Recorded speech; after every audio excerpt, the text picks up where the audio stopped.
Chapter 1. The shears snapped with a metal-sharp finality, severing a cluster of overripe mint stalks. Saffron Thorn did not look up from the dirt. She focused instead on the pungent, sharp scent that rose from the bruised leaves, a fragrance so aggressive it seemed to scrub the very air. She worked with a frantic precision, deadheading the mint not to encourage new growth, but to maintain a perimeter of scent so oppressive it functioned as a wall. In the damp soil of the library garden, the mint was a green tide, surging against the curated borders of the village's prestige. Saffron knelt in the loam, her skirts already stained a deep, earthy ochre, her fingers blackened at the tips. This was her fortress, a sanctuary where the only expectations were the seasonal rhythms of the soil and the silent demands of the perennials. From the periphery of her vision, the village elite drifted past the iron gates like pale ghosts. She watched them, the daughters of merchants in their stiff muslin, the matrons with their powdered faces, and noted the way they instinctively veered away from the widow's patch. They treated the garden as a site of contagion, as if her mourning were a blight that could leap from the mint to their silk hems. Saffron welcomed the distance. Invisibility was a luxury she had cultivated as carefully as her rare orchids. To be forgotten by the ton was to be free from the performative grief they expected of a widow, the curated size and the precise duration of black crepe.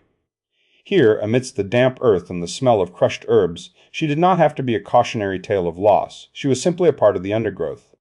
The rhythmic snap of her shears was suddenly severed by a different sound, the sharp, metronomic tapping of a fan against a palm.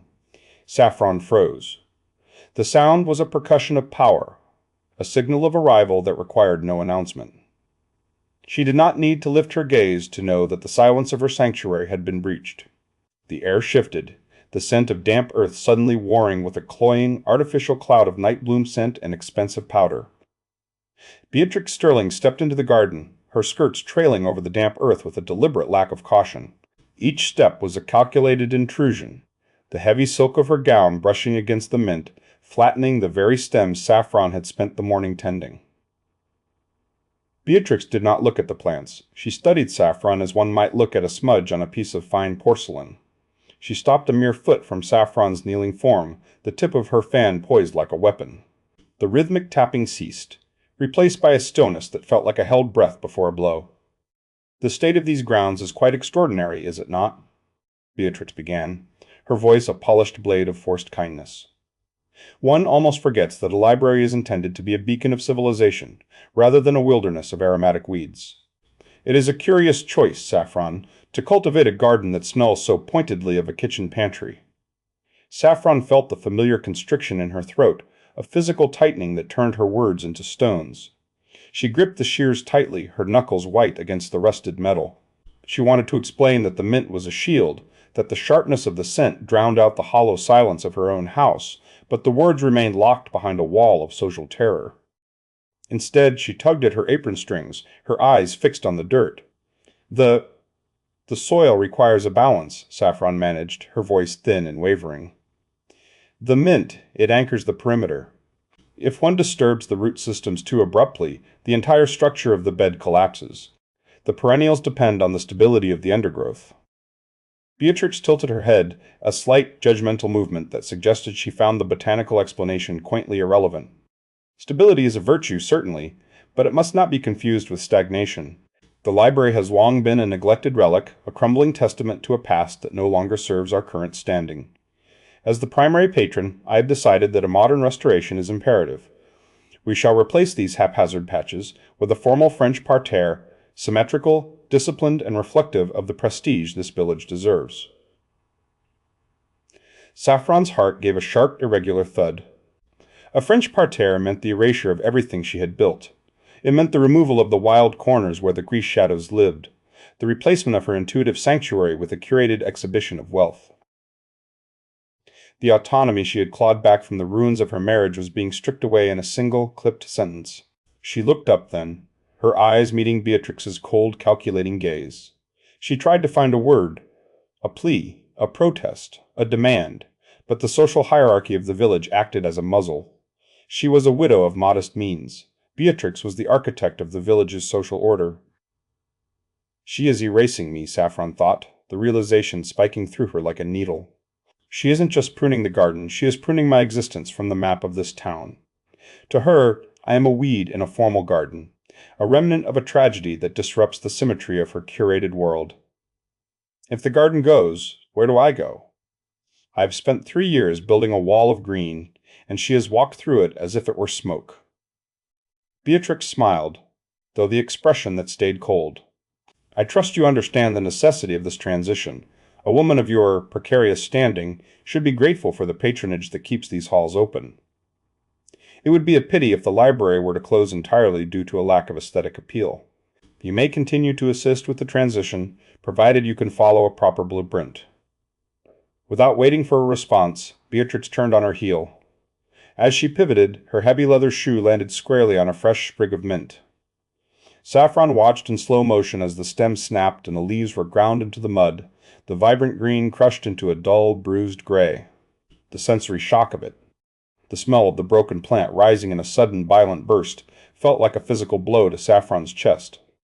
Beatrix drifted away, her skirt sweeping the earth, leaving behind a trail of flattened herbs and a vacuum of silence.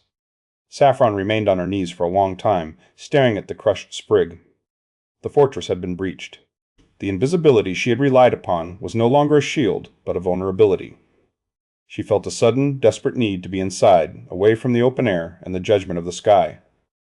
She stood slowly, her muscles stiff, and wiped her blackened hands on her apron, though the soil only smeared further into the fabric. She retreated toward the heavy oak doors of the library, the sanctuary of the archives. She expected the doors to be locked, as they usually were, during the midday lull, providing her with a private space to breathe among the scent of old vellum and dust.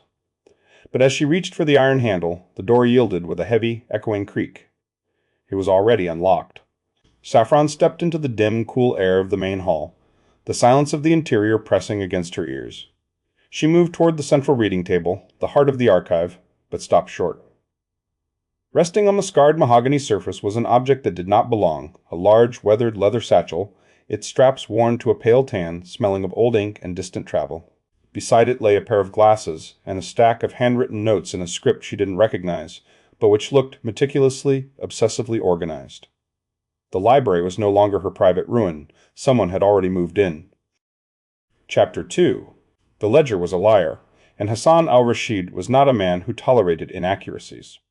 He stood in the center of the library's main hall, the air thick with the smell of damp limestone and the slow, acidic rot of neglected vellum.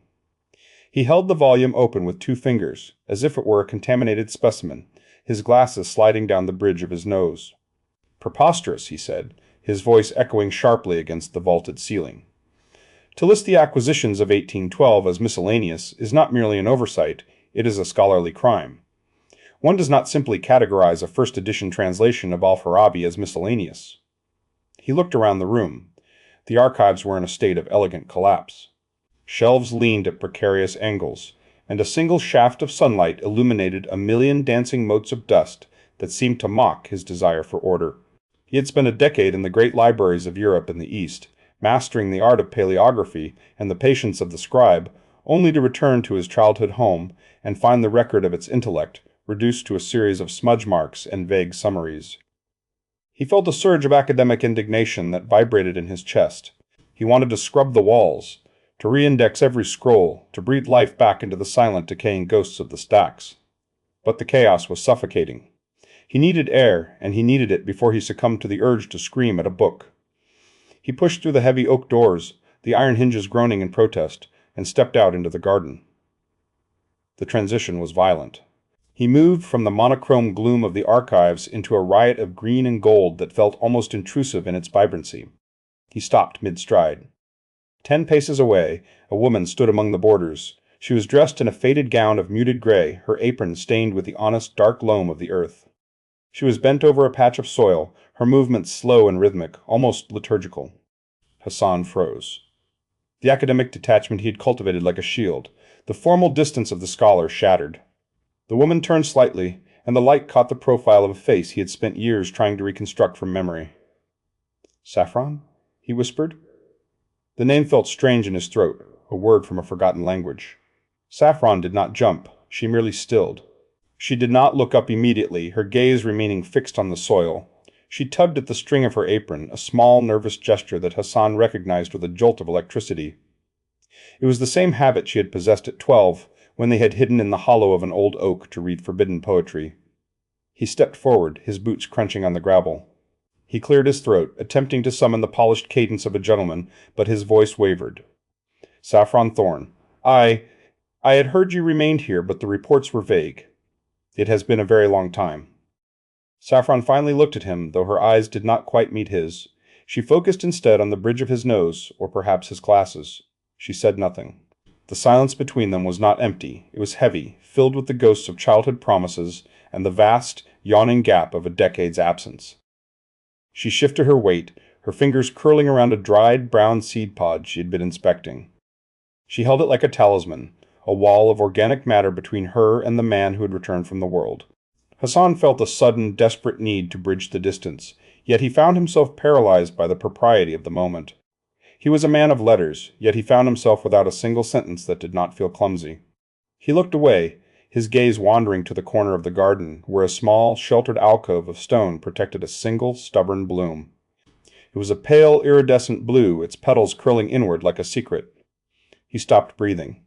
He moved closer, his voice softening, losing its formal edge. "The gentianus," he murmured. "The spring gentian. I remember the day we planted the seeds. You told me that if we whispered to them, they would grow faster because they liked the sound of secrets." Saffron's shoulders dropped an inch. She studied the flower, and for a fleeting second a ghost of a smile touched her lips. Not a smile of joy, but of shared recognition. The blue of the flower was an exact match for the ink they had used to map out their imaginary kingdom as children. For a moment, the years collapsed. They were no longer a grieving widow and a foreign scholar.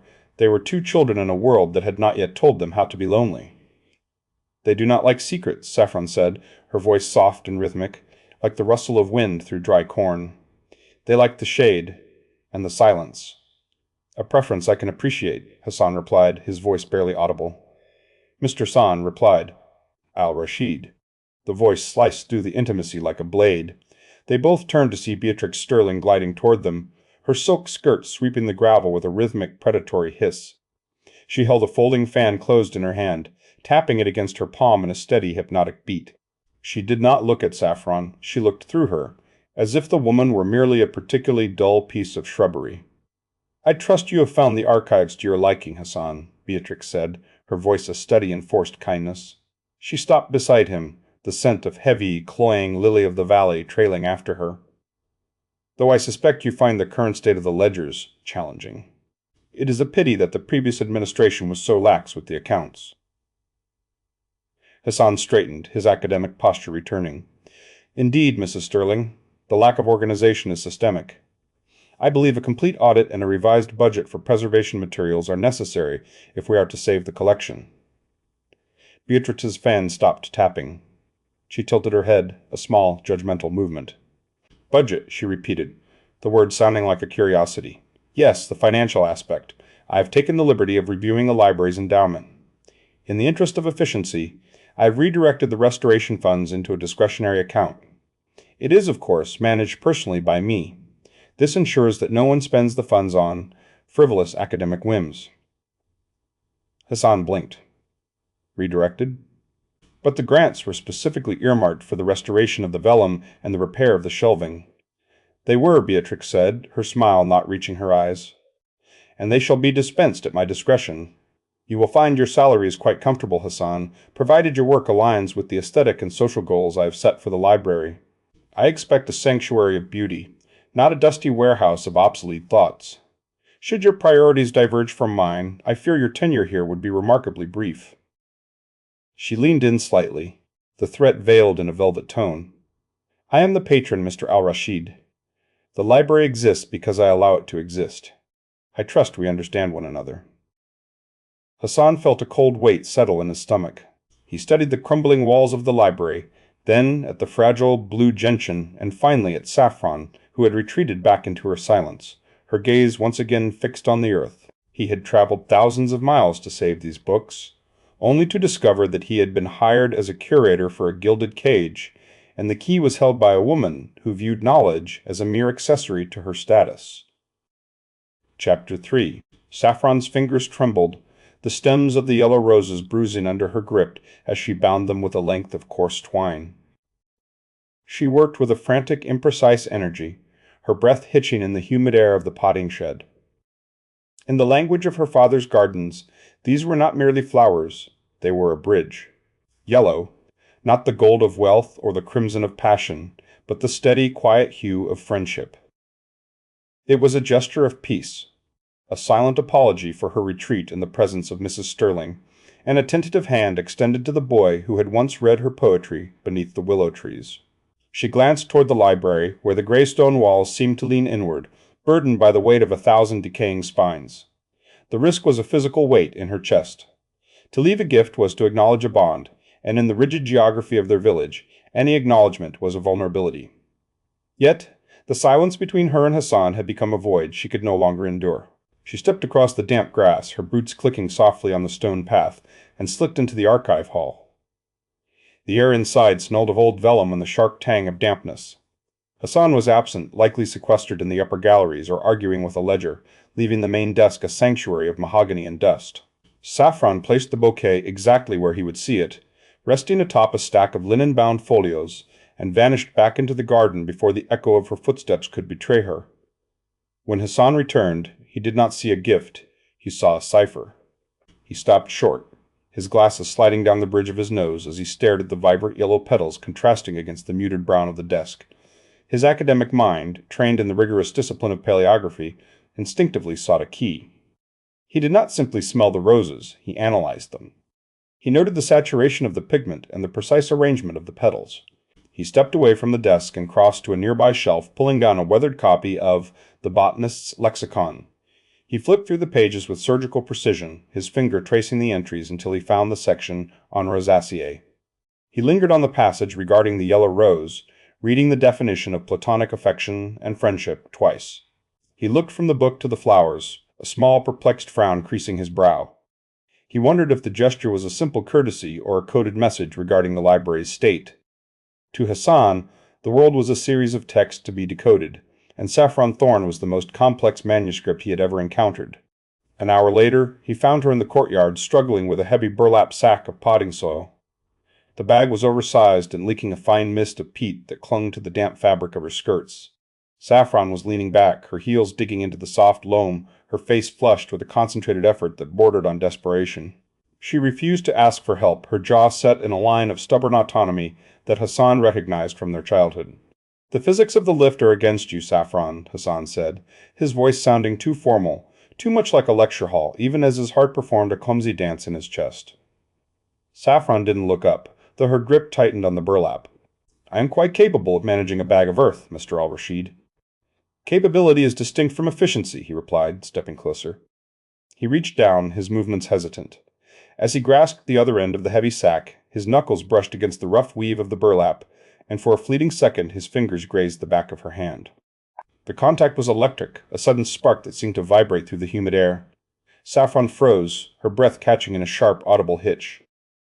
Neither of them moved for a heartbeat, the weight of the soil suspended between them.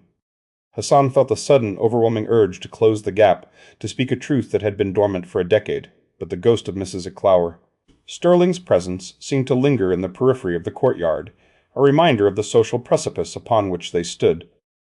"Thank you," she whispered, her voice barely audible over the distant chime of the village clock. She stepped back quickly, the sudden distance feeling like a physical loss. Hassan cleared his throat, adjusting his glasses. "It is a significant amount of soil.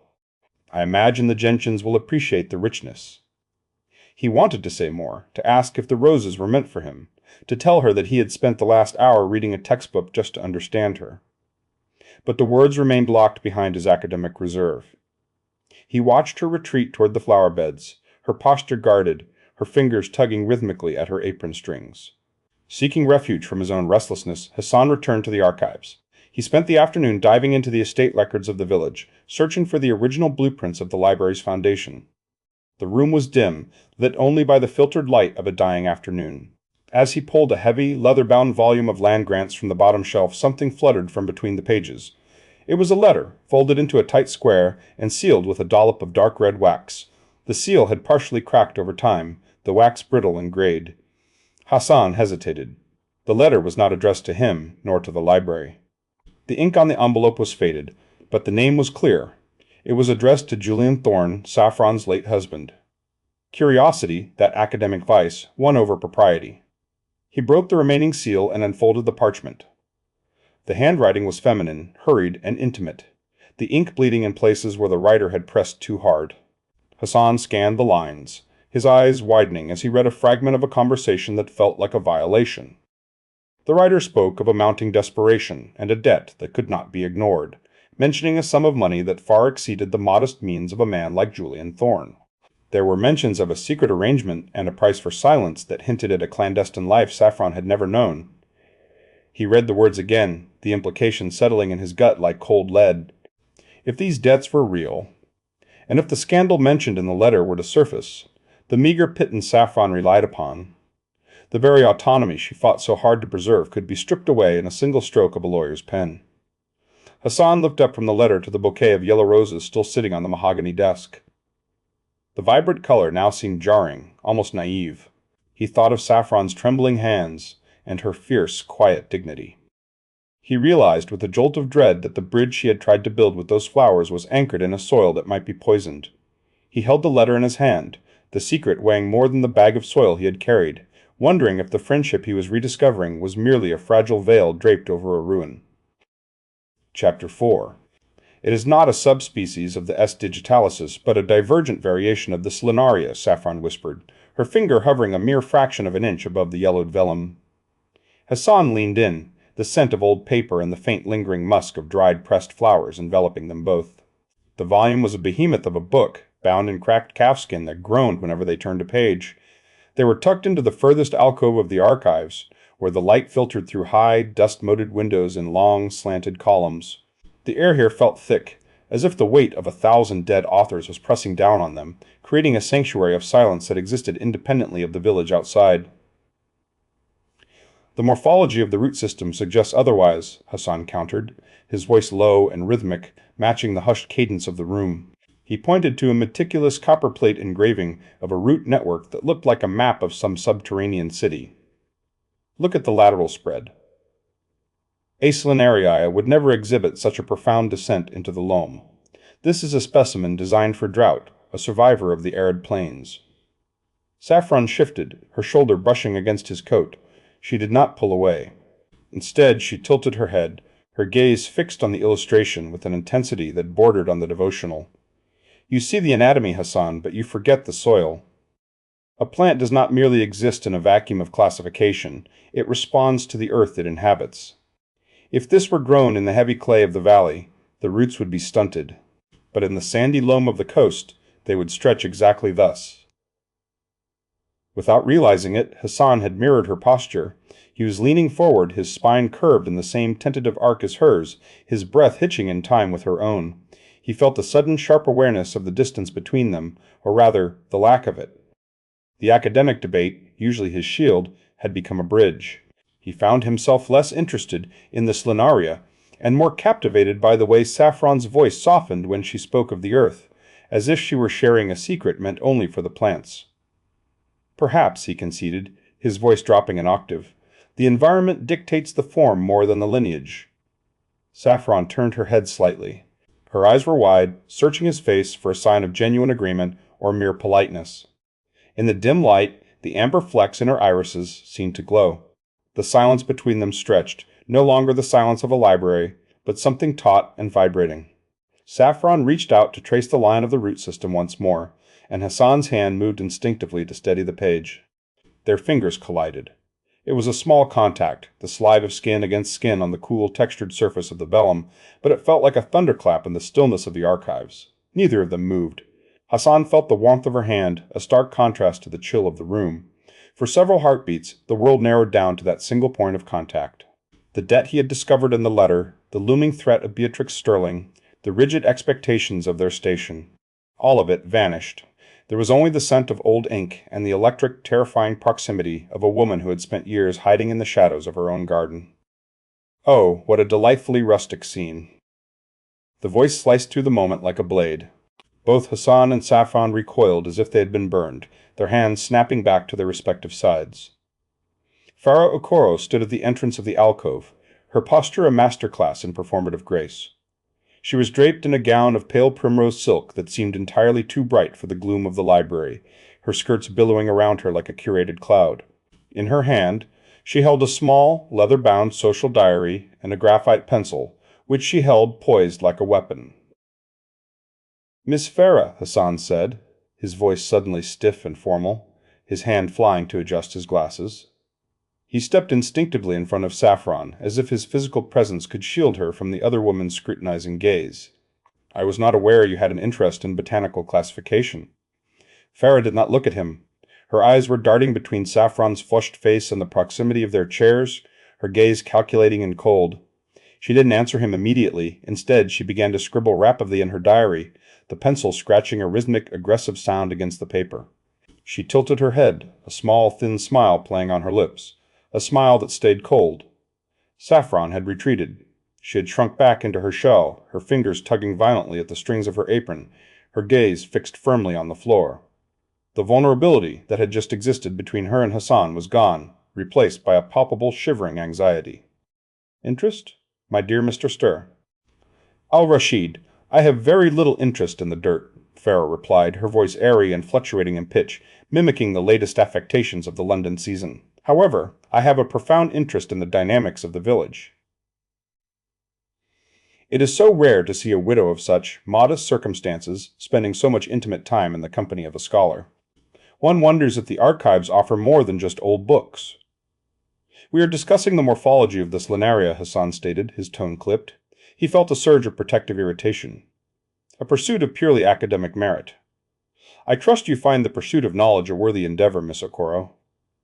Farah gave a soft, melodic laugh that sounded like breaking glass. "Of course. Knowledge is a powerful tool, especially when one is seeking to secure a new form of patronage. I shall be sure to note the intensity of your collaboration." She stepped closer, the scent of an overbearing artificial violet perfume filling the space. She didn't speak another word to them, but her eyes remained fixed on Saffron, documenting every tremor of the widow's hands. With a final, predatory glance, Farah turned on her heel and swept out of the alcove, the rustle of her silk skirts sounding like a warning.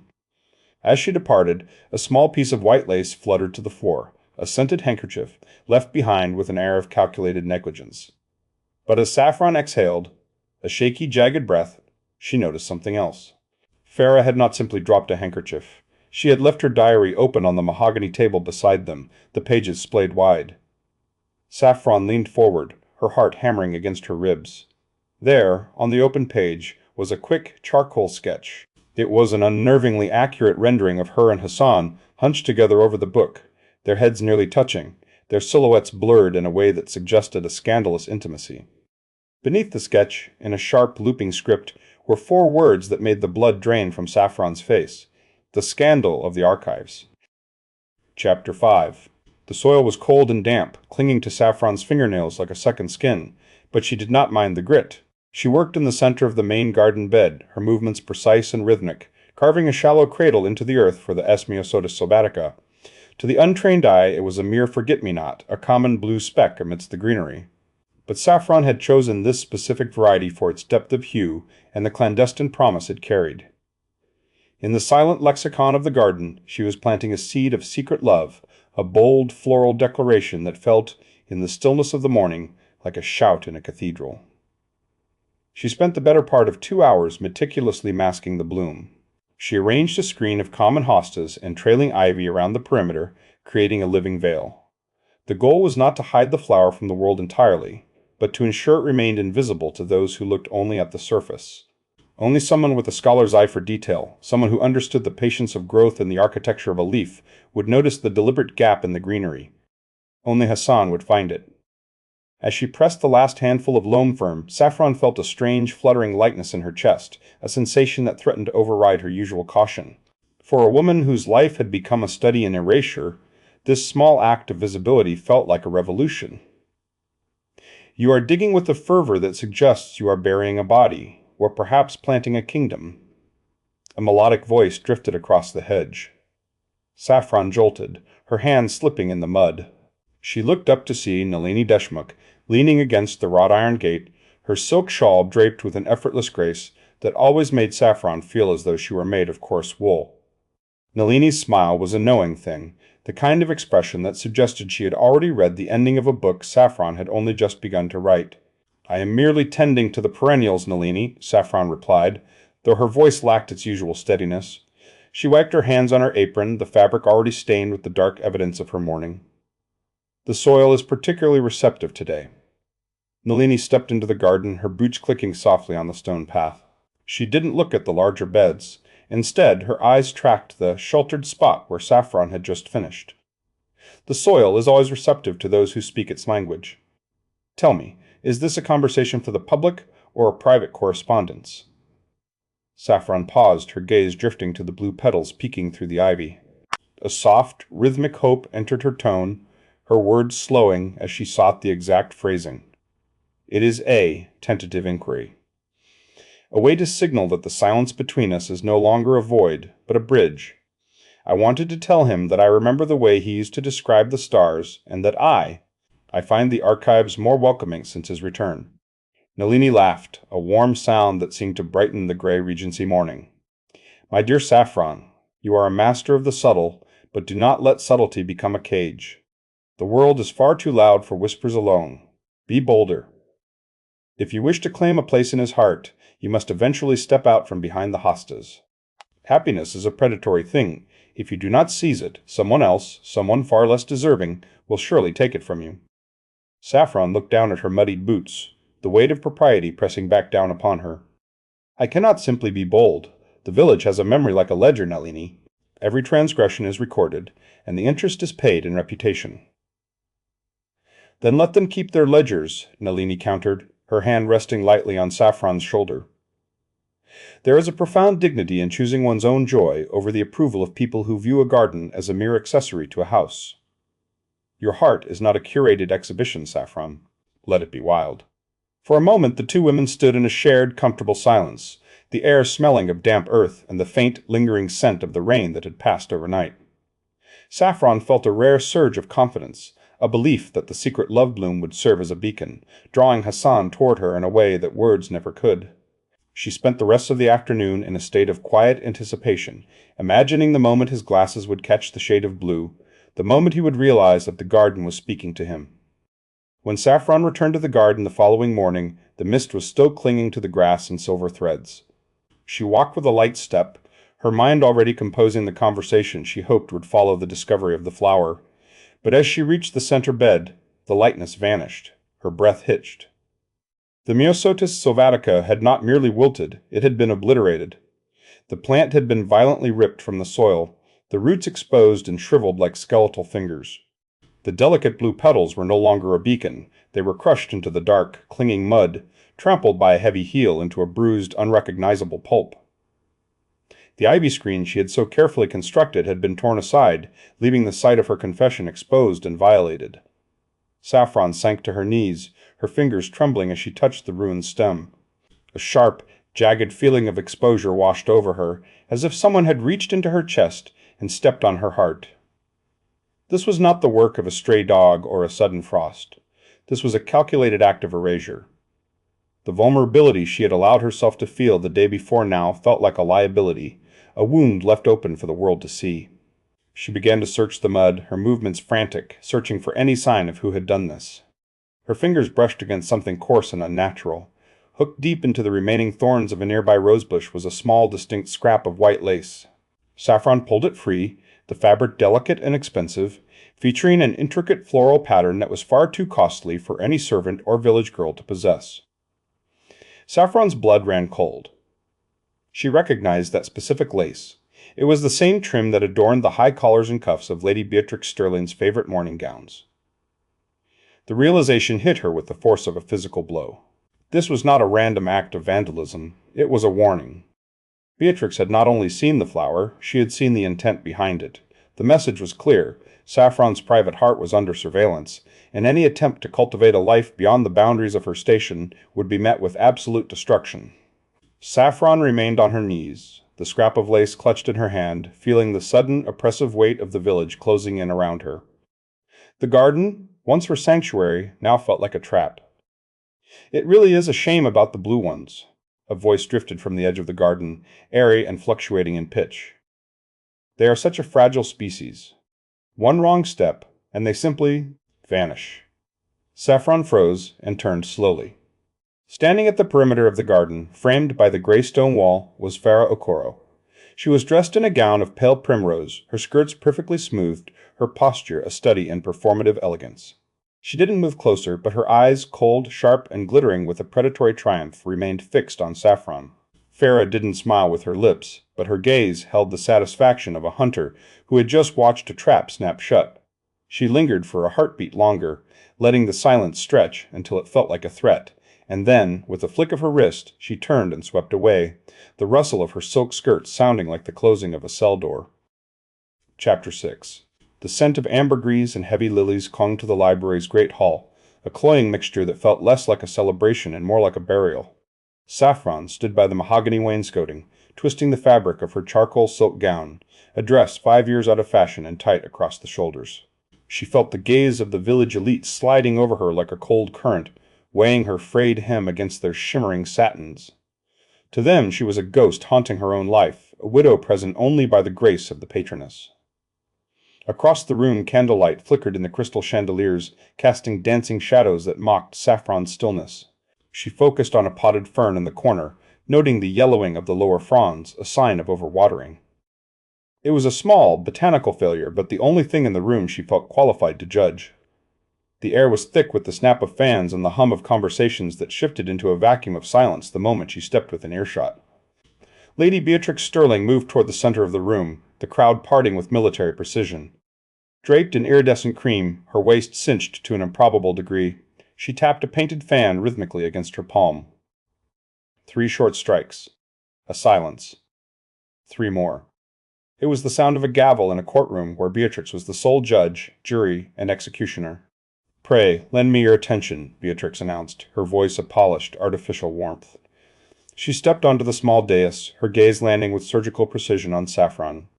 "We gather tonight not merely to celebrate the restoration of our archives, but to honor the civilizing influence a well-curated library brings to a provincial outpost. Knowledge, after all, is a mirror. It reflects not only the wisdom of the ancients, but the order and propriety of the society that preserves it." Saffron felt a sharp prickle of heat climb her neck. She looked down at her scuffed leather shoes. The speech was a performance of virtue, but the subtext was a reminder of who held the keys to the kingdom. The guests remained breathless, waiting for the inevitable turn of the screw. "In the spirit of this renewed order," Beatrix continued, her tone shifting to exaggerated charity, "I have reflected on the logistical inefficiencies of our current arrangement. The gardener's quarters, while quaint, are poorly situated. To ensure a more streamlined operation, and to relieve the burden of isolation from our dear Mrs. Thorne, I have decided that the gardening staff and their residents shall be moved to the servants' wing adjacent to the kitchens. I believe Saffron will find the proximity to the domestic staff quite comforting." The silence that followed was absolute, the silence of a social execution. To move Saffron from her independent cottage to the servants' wing was a formal demotion of caste. It was a public declaration that Saffron Thorne was no longer a lady of the village, however impoverished, but a mere employee of the Sterling estate. Saffron froze, her breath hitching. She felt a violent urge to melt into the mahogany walls. Her hands gripped her apron strings, which she had forgotten to remove from her gown, and the patterns of the Persian rug blurred into a kaleidoscope of red and gold. She tried to find some shred of defiance, but her voice had retreated deep into her chest. She could hear the collective intake of breath from the crowd as they leaned in to witness the wreckage of her dignity. "A most sensible arrangement, is it not?" Beatrix asked, her eyes glittering with predatory satisfaction. "It is an absurdity." The voice sliced through the tension like a blade. Saffron looked up to see Hassan al-Rashid stepping forward from the periphery. He had been standing in the shadows, his glasses reflecting the candlelight, looking every bit the detached academic. But as he moved into the light, the passivity vanished.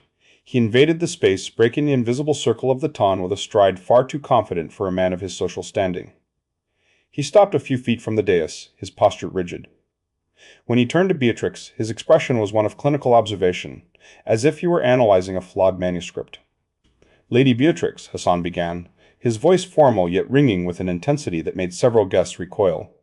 While I admire your commitment to efficiency, such a move would be a catastrophic error in scholarly preservation. The archives are not merely piles of parchment, they are living entities, linked to the biological history of this region. Mrs. Bressel. Thorne's expertise in botany is not a service to be managed, but a prerequisite for the library's survival. The chemical compositions of the soil surrounding the archives influence the humidity and acidity of the lower vaults. To remove the gardener from her sanctuary is to sever the intuition required to protect the very texts you claim to cherish. He stepped closer, his voice dropping an octave. To treat the stewardship of the land as a domestic chore is to fundamentally misunderstand the nature of knowledge. Saffron's role is not one of servitude, but of indispensable intellectual partnership. Without her, these archives are merely dead skin and ink. To demote her is to degrade the library itself. A collective gasp rippled through the room. To challenge Lady Beatrix in public was a social heresy. To do so using the language of intellectual superiority was an act of war. The hierarchy had been fractured in a single outburst. Saffron looked at Hassan, her heart hammering. She had never seen him like this. Not the hesitant man who spoke in soft queries, but a man who had stepped into the line of fire to shield her using the only weapon he possessed, his mind. Beatrix's face went a dangerous shade of pale, her fan frozen mid-air. The mask of benevolence slipped, revealing a raw, cold fury. She could not respond immediately. The logic of his argument had created a social stalemate she could not dismiss without appearing ignorant of her own library's needs. As the gala wound down, and the guests dispersed in a flurry of hushed whispers, Beatrix waited. Once the room had emptied of all but a few stragglers, and as Hassan attempted to move toward Saffron, Beatrix stepped into his path. She reached out, her fingers gripping his sleeve with a strength that belied her delicate frame. She leaned in close, her voice a lethal whisper. "You may fancy yourself a protector of ruins, Mr. Al-Rashid, but you have forgotten that I am the one who decides which ruins are allowed to stand. You have just signed the death warrant of your professional reputation." Chapter 7. Nalini Deshmukh did not enter the village council chamber so much as she occupied it. Her presence a vibrant splash of saffron and indigo against the mahogany gloom. She stood before the council members, 5 men whose faces looked as though they had been carved from the same piece of sour apple, and leaned forward, her hands dancing through the air to punctuate a point about municipal charters. The air in the room smelled of old tobacco and damp wool, a stagnant scent that Nalini seemed to slice through with every rhythmic, melodic sentence. To designate the library as a public sanctuary is not merely an act of civic generosity, Nalini said, her voice carrying a confidence that made the councilmen shift in their heavy oak chairs. It is a legal imperative. By the very terms of the original endowment, the archives were intended for the enlightenment of the citizenry, not as a private trophy for the Sterling estate. To allow a single patron to dictate access is to invite a slow death of the village's own intellectual heritage. Saffron stood by the heavy velvet curtains, her fingers twisting a loose thread on her apron. She watched Nalini navigate the minefield of local bureaucracy with a grace Saffron could never emulate.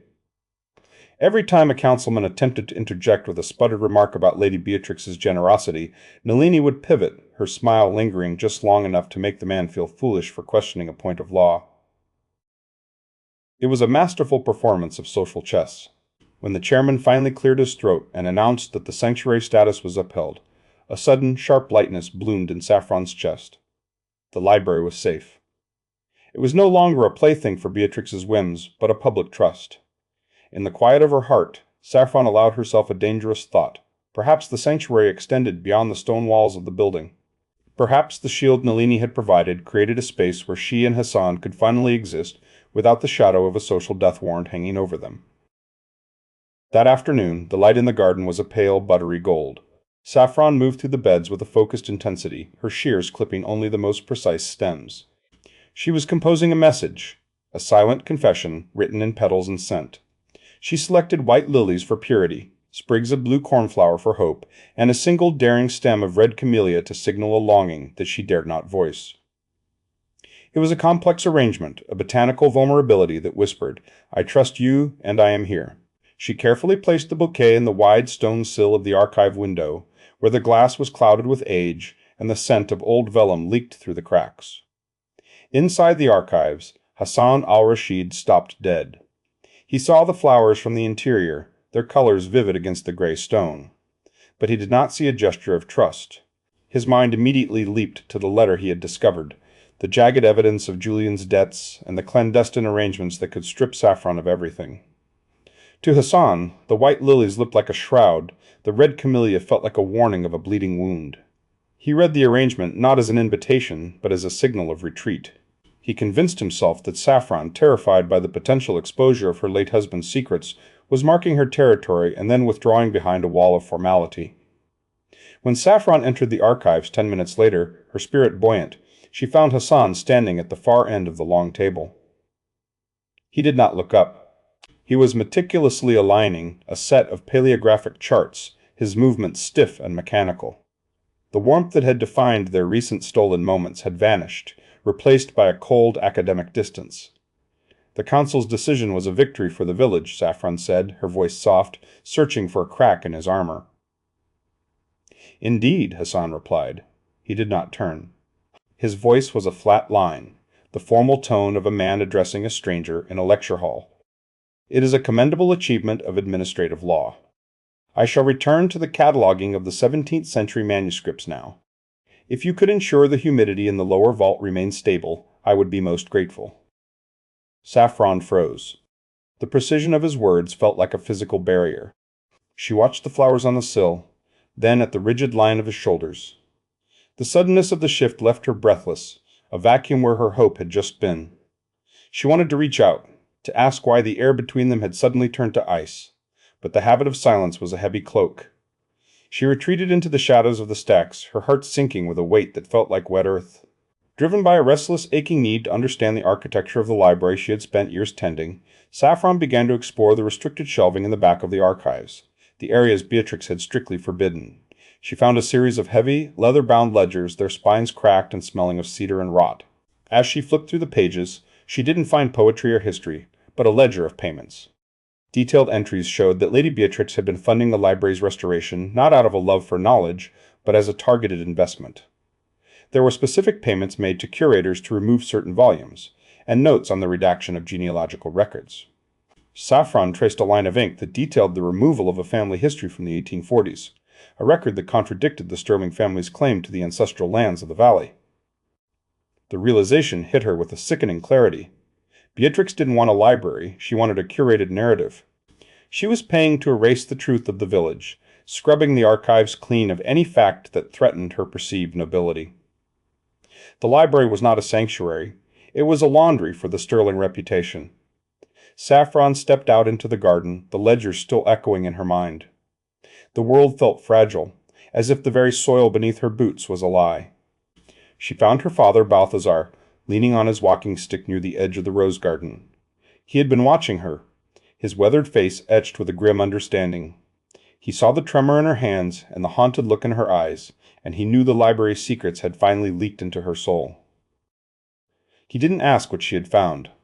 He simply looked out over the valley, his voice rough and stripped of all ornament. "You've got that look, Saffron. The look of a person who thinks the truth is a shield. In this village, the truth is just a target." Saffron leaned against a stone pillar, her voice a whisper. "She is erasing us, Father. All of us. She's paying to make the past disappear." Balthazar turned to her, his eyes softening, but his jaw remaining set. He reached out a calloused hand and gripped her shoulder, a rare gesture of physical grounding. He had seen the way she studied Hassan, and he had seen the way the world broke people who dared to feel too much in a place governed by the Sterlings.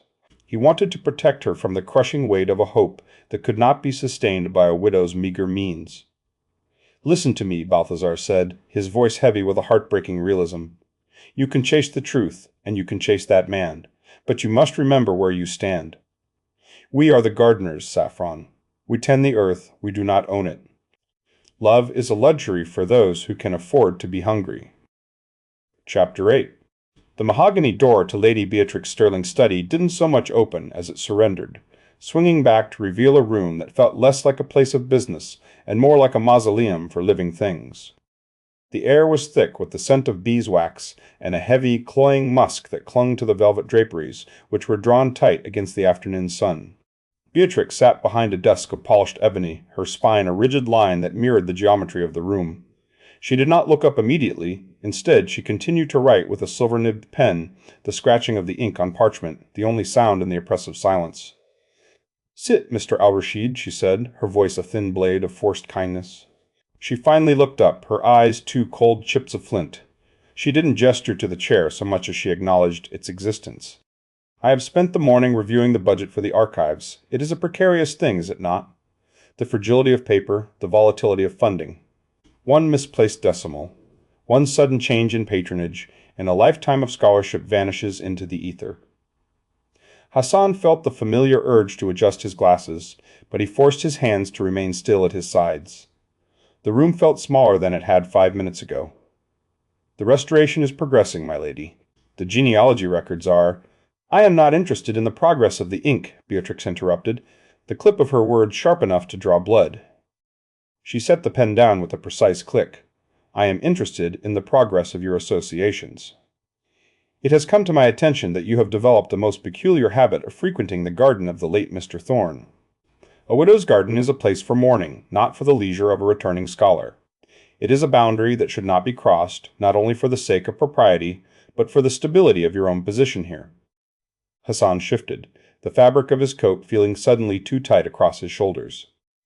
"Miss Thorne is a childhood acquaintance, and her knowledge of the local flora is indispensable to the—" "Do not mistake my patience for ignorance," Beatrix said, her head tilting in that slight, judgmental manner that suggested he was a specimen under a microscope. She leaned forward, the movement slow and predatory. "Let us be excruciatingly clear.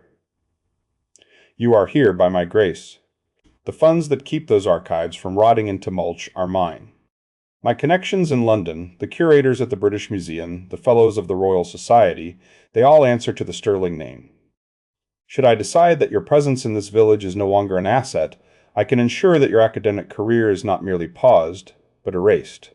You would find yourself a pariah in every library from here to Oxford." Hassan felt a cold numbness creep from his fingertips up his arms. The threat was not a blunt instrument. It was a surgical strike.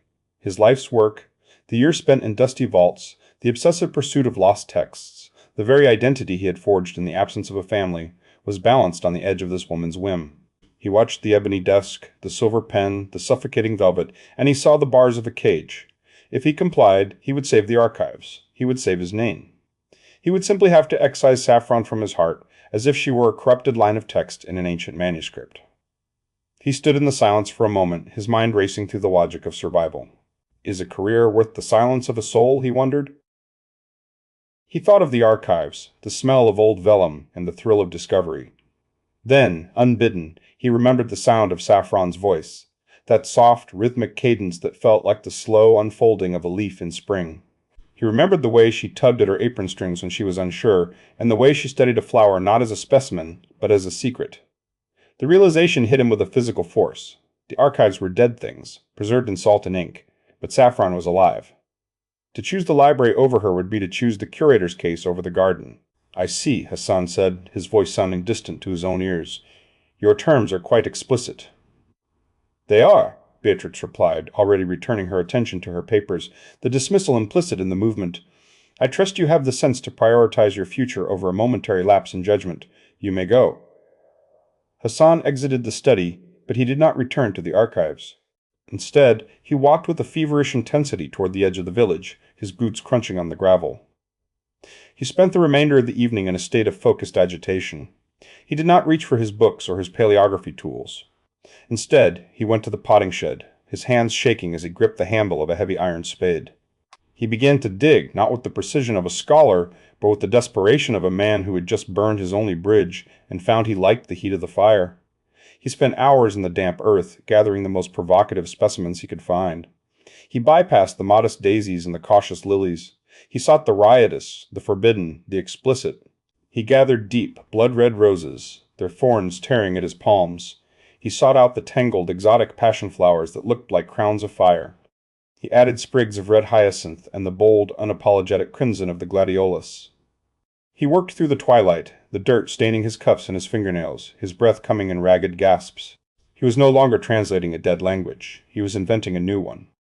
By the time the moon had climbed high over the valley, Hassan had constructed a floral arrangement that was less a bouquet and more a scream. It was a chaotic, vivid explosion of red and purple, a violent contrast to the muted grays and greens of the garden path. He placed the arrangement directly beneath Saffron's window, where the moonlight would hit the crimson petals and make them glow like embers. In the secret language of floriography, it was an admission of everything, passion, longing, and a total, reckless devotion that ignored every rule of the ton.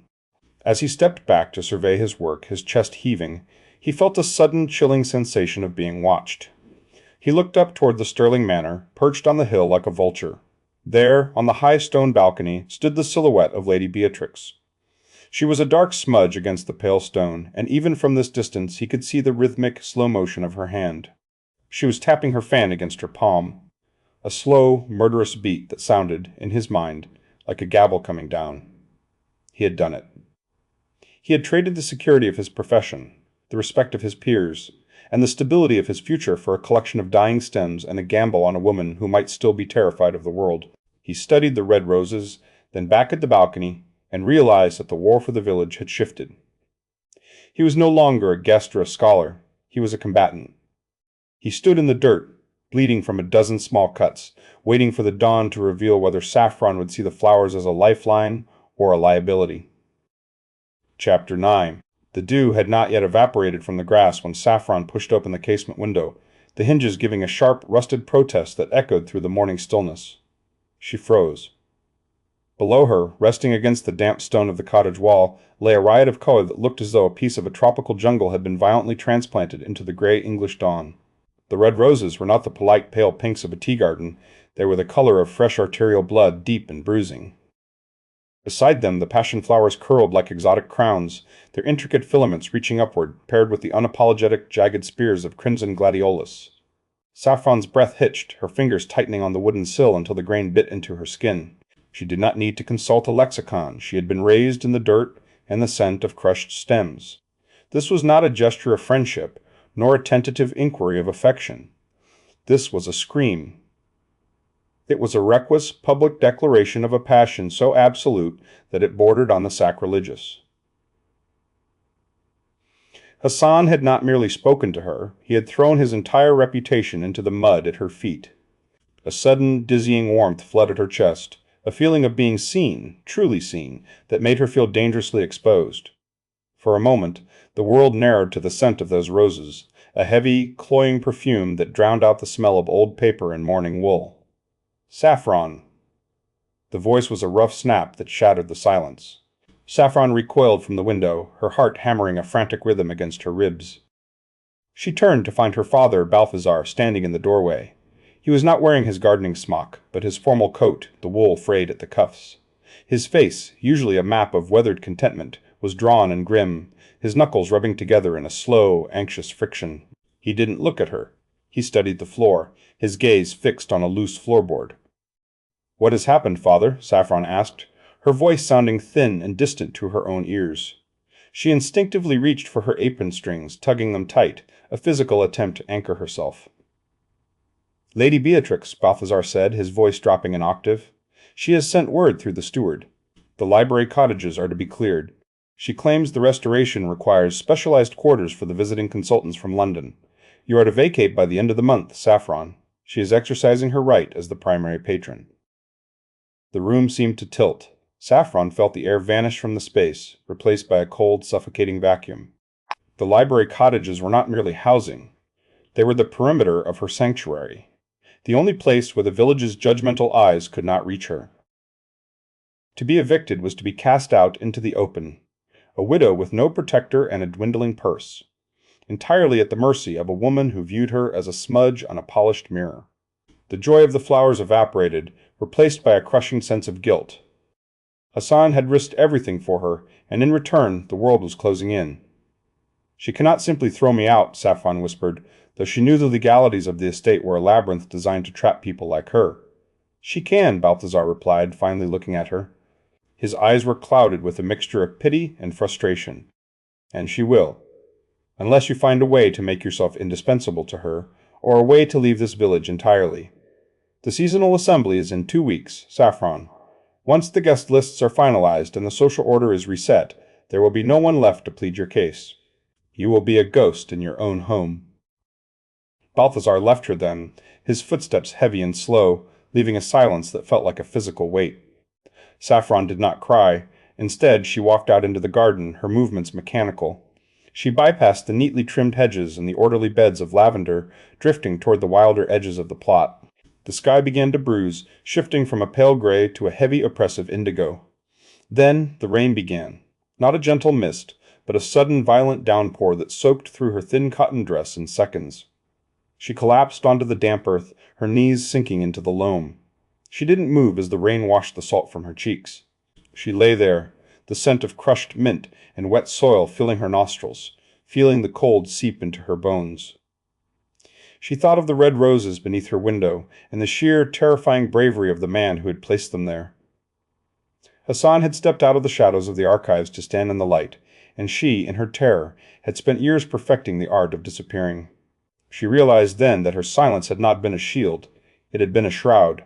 By refusing to fight, she had made herself an easy target for Beatrix's cruelty.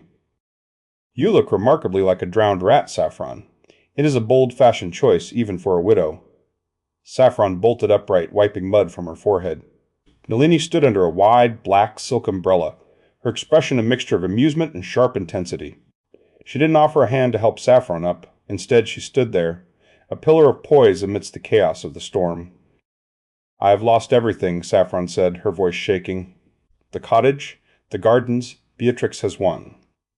Nalini stepped closer, the umbrella tilting to shield Saffron from the worst of the deluge. "Beatrix hasn't won. She has merely defined the board. You are playing a game of propriety and submission, and you are losing because you are actually trying to follow the rules. The rules were written by women like Beatrix to ensure that women like you never leave the dirt." "I cannot fight her," Saffron whispered, looking down at her muddy hands. "I don't have the voice for it." "Then stop using your voice," Nalini countered, her eyes flashing. "You are the most skilled botanist in this county. You speak a language that Beatrix cannot translate, but will certainly feel. If you want to survive the assembly, you cannot go as a supplicant. You cannot go as the grieving widow begging for her home. You must go as a threat." Nalini reached into her pocket and produced a cream-colored envelope. The invitation to the seasonal assembly, embossed with the sterling crest. She dropped it onto the wet grass between them. The assembly is where the village's social hierarchy is cemented for the year. It is a theater of performance. If you wish to keep your sanctuary, you must give the audience a performance they will never forget. Saffron looked at the invitation, then at the dark, rain-slicked garden around her. The terror was still there, a cold knot in her stomach, but beneath it a spark of something else had ignited. It was a hot, sharp defiance, born from the realization that there was nothing left to lose. She thought of Hassan's red roses, the violence of their color, the audacity of their placement. He had stopped translating the past and had begun to write the present. Slowly, Saffron stood up. She ignored the mud clinging to her skirts and the chill in her limbs. She turned away from the cottage and walked toward the furthest, most overgrown corner of the garden, where the plants grew thick and rebellious. She began to move through the brush, her eyes searching not for the elegant or the refined, but for the subversive. She sought the monkshood with its poisonous elegance, the nightshade with its deceptive berries, and the deep, bruised purples of the black hellebore. She didn't gather them with the care of a gardener. She harvested them with the precision of an armorer. As she tied the stems together with a piece of rough twine, she felt the shift in her own spirit. She was no longer assembling a bouquet, she was constructing a weapon. She would attend the assembly, and she would bring with her a floral arrangement that would strip the mask of propriety from Lady Beatrix's face in front of the entire ton. The silence was over. The war had begun. Chapter 10. The Sterling Ballroom was a study in monochrome restraint. The walls were a pale, suffocating cream, and the guests moved like slow-motion ghosts in a sea of muted grays, pale blues, and the heavy, oppressive blacks of those still performing their grief. At the center of this curated stillness stood Beatrix Sterling, her spine a rigid line of steel, her gaze sweeping the room with the clinical precision of a general inspecting a failing garrison.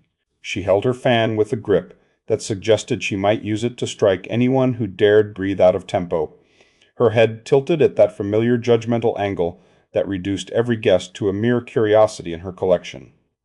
Saffron did not enter the room so much as she disrupted it. The heavy oak doors groaned open, and for a heartbeat, the music, a timid string quartet playing something predictably safe, seemed to falter. Saffron was not wearing the charcoal silk of a widow, nor the subdued lavender of a woman seeking forgiveness. She wore a gown of deep, mossy green that clung to her frame with a quiet strength, but it was the arrangement pinned to her bodice and trailing from her wrist that froze the room.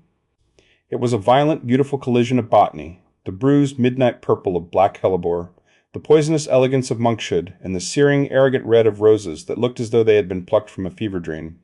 It was not a bouquet, it was a manifesto written in petals and thorns. As Saffron crossed the polished marble floor, the silence rippled outward from her like a stone cast into a stagnant pond.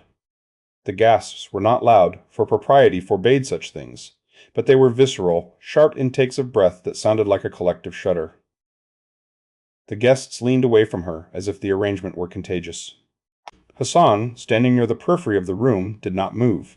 His glasses caught the light of the chandeliers, and his posture, usually so hesitant, suddenly mirrored Saffron's own. He did not look at the crowd, he looked only at her, his expression one of profound, terrified admiration. Beatrix Sterling's fan stopped its rhythmic tapping. The sound of its closure was like a pistol shot in the sudden vacuum of the room. She stepped forward, the silk of her gown hissing against the floor, her face a mask of forced kindness that failed to reach her eyes. "My dear Saffron," Beatrix said, her voice a clipped, high-altitude wind, "I see you have mistaken the seasonal assembly for a village fair. This display is remarkably vulgar. One wonders if your grief has finally clouded your judgment, or if you simply find the concept of station so tedious that you've decided to abandon it entirely. It is entirely unbecoming of a woman in your position." Saffron stopped 3 feet from the matriarch. She did not tug at her apron strings, for she wore no apron, and she did not look at the floor. She looked directly into Beatrix's eyes, her gaze steady and clear. When she spoke, the softness was gone, replaced by a rhythmic cadence that carried to every corner of the silent ballroom. "Position is a curious thing, Lady Beatrix," Saffron replied, her voice resonating with a strength that seemed to surprise even herself. "You speak of station as if it were a mountain we are born upon, rather than a fence you have built to keep others out. This arrangement is not vulgar, it is honest. The monkshood speaks of caution, the hellebore of scandal, and the roses. Well, the roses speak of a truth that does not require your permission to exist." Beatrix's lip curled, her fan tightening in her hand. "You are overstepping, Saffron. You are a guest in this village by the grace of the patronage that sustains your late husband's name." "Patronage," Saffron countered, stepping closer, the scent of the bruised flowers filling the space between them. "Is that what you call the systematic erasure of our history?" "I have seen the archives, Beatrix. I have seen the letters you suppressed and the records you pruned to ensure the Sterling name remained the only one of consequence. You did not preserve the library, you curated a mirror. You have spent years silencing the voices of this village to ensure your own voice is the only one that echoes. You call my flowers vulgar, yet there is nothing more vulgar than a lie dressed in silk." The room shifted. It was a subtle movement at first, a tilt of a head here, a whispered confidence there, but the power dynamic had fundamentally fractured. The guests were no longer looking at Saffron as a social pariah. They were looking at Beatrix as a fraud. The propriety Beatrix had used as a weapon for decades was suddenly revealed for what it was, a cage designed to protect her own fragility. The silence that followed was no longer one of respect, but of a slow, creeping ridicule. Hassan moved then. He did not hesitate or glance toward the exit. He walked through the crowd, his stride purposeful, and came to a stop beside Saffron. In a gesture that shattered every remaining rule of the evening, he reached out and took her hand, his fingers interlocking with hers in a public, undeniable claim. He knew that by doing so, he was forfeiting the academic endorsements Beatrix controlled, tossing his prestige into the fire for the sake of a woman who spoke in flowers. "I find the arrangement exquisite," Hassan said, his voice formal but infused with a warmth that made the room feel cold. "It is the first honest thing I have seen in this house." Beatrix stood frozen. Her face had gone a ghastly shade of gray, the color of the dresses she had forced upon the room. She studied their joined hands, then at the faces of her peers, and realized that the theater of her power had collapsed. The audience had stopped believing in the play. In a sudden, spasmodic motion, her hand tightened too far, and there was a sharp, dry snaps. The delicate ivory ribs of her fan splintered, the silk tearing down the middle. She stood there, clutching the broken remains of her authority, a figure of sudden, pathetic isolation in the center of her own ballroom. 2 weeks later, the silence of the library gardens was no longer a shield, but a celebration. The air was thick with the scent of damp earth and reckless growth. The meticulously manicured hedges of the Sterling era had been allowed to soften, their edges blurring into a riot of unconventional colors. Foxgloves surged upward in towering spires of speckled crimson, and climbing nightbloom scent draped itself over the stone arches like a living curtain. Saffron stood by the central fountain, her hands stained with the dark rich loam of the beds. She was wearing a simple linen dress, her hair escaping its pins in a way that would have horrified the assembly. Beside her, Hassan was reading a restored manuscript, though he spent more time looking at Saffron than the vellum. The sunlight filtered through the canopy in shards of gold and emerald, dancing across the pages of his book. He closed the volume and stepped toward her, his glasses sliding slightly down his nose. He didn't speak, he simply reached out and tucked a stray lock of hair behind her ear. Saffron leaned into his touch, her eyes closing. They stood together in the center of the wildness, two people who had traded the safety of the shore for the uncertainty of the current. Around them, the garden continued to bloom. Not in the disciplined rows of a curated exhibition, but in the beautiful, chaotic surge of something that had finally been allowed to breathe. Chapter 1. The carriage wheel sank into a slurry of gray mud with a sound like a wet gasp, jolting Elias Thorne forward against the leather upholstery. He did not wait for the driver to descend.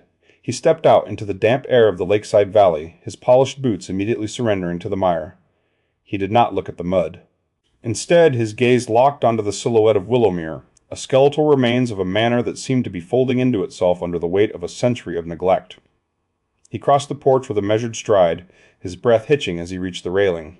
Without thinking, Elias extended his index finger and traced a hard, straight line through the thick layer of grit and dead insects coating the mahogany. The friction was grounding, the line was absolute. In a world of sagging eaves and rotting timber, the line was the only thing that remained true. He stood there for a moment, the silence of the estate pressing against his ears, broken only by the distant, rhythmic thrum of the lake hitting the shoreline. From his portfolio, he withdrew the blueprints. They were masterpieces of precision, inked in a deep, unwavering black on heavy vellum, every angle calculated to the millimeter. He held the papers up, aligning the edge of the drawing with the horizon of the east wing. The discrepancy was a physical blow.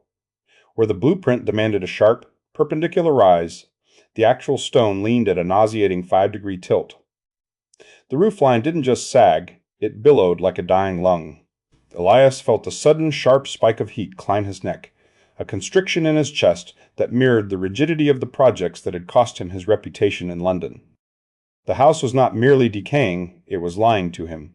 He pushed through the front doors, the iron hinges screaming in a pitch that set his teeth on edge. The foyer was a cavern of gray light and floating motes. He set his transit level on the floor, attempting to map the primary axis of the hall, but the instrument betrayed him. The floorboards had buckled into a series of gentle, undulating waves, rendering his measurements useless. He tried to shut the heavy oak door behind him to block the wind, but the frame had shifted. The door stopped 2 inches short of the latch, leaving a gap that allowed a sliver of the gray afternoon to bleed into the room. As he leaned in to inspect the hinge, a scent hit him. Beneath the expected smell of damp cedar and the alkaline tang of old plaster, there was something aggressive and cloying. It was a heavy, honeyed sweetness. Night-blooming night-bloom scent, perhaps, or some mutated variant of a tropical vine. The smell didn't drift in from the gardens. It seemed to be exhaled by the very walls, pulsing from the gaps in the wainscoting as if the house were breathing through a floral mask. It was a scent of misplaced vitality, an organic intrusion into a space that should have been sterile in its death. Elias moved toward the center of the room, where the main supporting pillar stood. He stopped abruptly. A hairline fracture ran from the capital down to the plinth, jagged and deep. He stepped closer, his finger hovering just millimeters from the crack. He didn't touch it, he simply calculated. He visualized the load-bearing vectors, the distribution of weight from the upper galleries, and the inevitable failure of the limestone. The math was cold and absolute. The pillar was no longer supporting the house, it was merely delaying the inevitable. Willowmere was a mathematical disaster, a structure that had forgotten the laws of gravity. He retreated to the terrace, desperate for the clarity of open air. The stone terrace, once a triumph of Georgian symmetry, was now a battlefield. Vines, thick woody ropes of ivy, and something darker, more predatory, had scaled the balustrades. He reached out to clear a path, gripping a thick stem to pull it away from the masonry. He tugged, then strained, his knuckles whitening. The vine did not snap. It was not merely clinging to the stone, it was woven into the mortar, threading through the joints with a deliberate geometric intentionality. It looked less like natural growth and more like a living reinforcement, as if the plants had decided to become the architecture where the stone had failed. He stepped off the terrace and wandered toward the perimeter of the estate, his boots clicking on a surface that suddenly shifted from mud to stone. He stopped. Beneath a canopy of weeping willows, a narrow path emerged from the brush. It was paved in crushed slate, the gray shards packed tight and level. There was no moss here, no encroaching weed. The edges were crisp, the surface swept clean. It was a ribbon of order cutting through the chaos of the wild garden, maintained with a devotion that bordered on the obsessive. Elias pulled the 18th century blueprints from his portfolio again, unfolding the large-scale map of the grounds. He scanned the area around the eastern perimeter, his eyes darting between the vellum and the slate path. He traced the original lines of the pleasure gardens and the formal hedges. There was nothing. No path, no walkway, no indication that anyone had ever existed in this quadrant of the estate. The path was a ghost, a structural anomaly that defied the historical record of the house. Following the slate path deeper into the greenery, he came to a small wrought iron gate that guarded a hidden courtyard. The iron was rusted to a deep orange, but the gate post remained sturdy. As he leaned in to examine the hinge, he saw it, a small, fresh carving in the wood of the post. It was a botanical symbol, a stylized leaf intertwined with a circle etched with a precision that rivaled his own drafting tools. The cut was clean, the sap still weeping from the wood in tiny amber beads. Someone had been here. Someone had been altering the geometry of Willowmere, not with blueprints and stone, but with soil and seed, creating a secret architecture that Elias had not authorized and could not yet understand. Chapter 2. The pruning shears snapped shut with a metal-sharp finality that echoed through the hidden courtyard. Amara did not look up as the rhythmic crunch of boots on slate announced an intruder. She focused instead on a dead limb of the climbing hydrangea, slicing through the gray wood with surgical precision, removing the decay before it could poison the healthy stem. She felt the vibration of the cut in her wrist, a grounding sensation that anchored her to the damp earth. Then came the voice, clipped and sharp as a razor, cutting through the humid silence of the garden. "Who authorized this?" Elias Thorne demanded.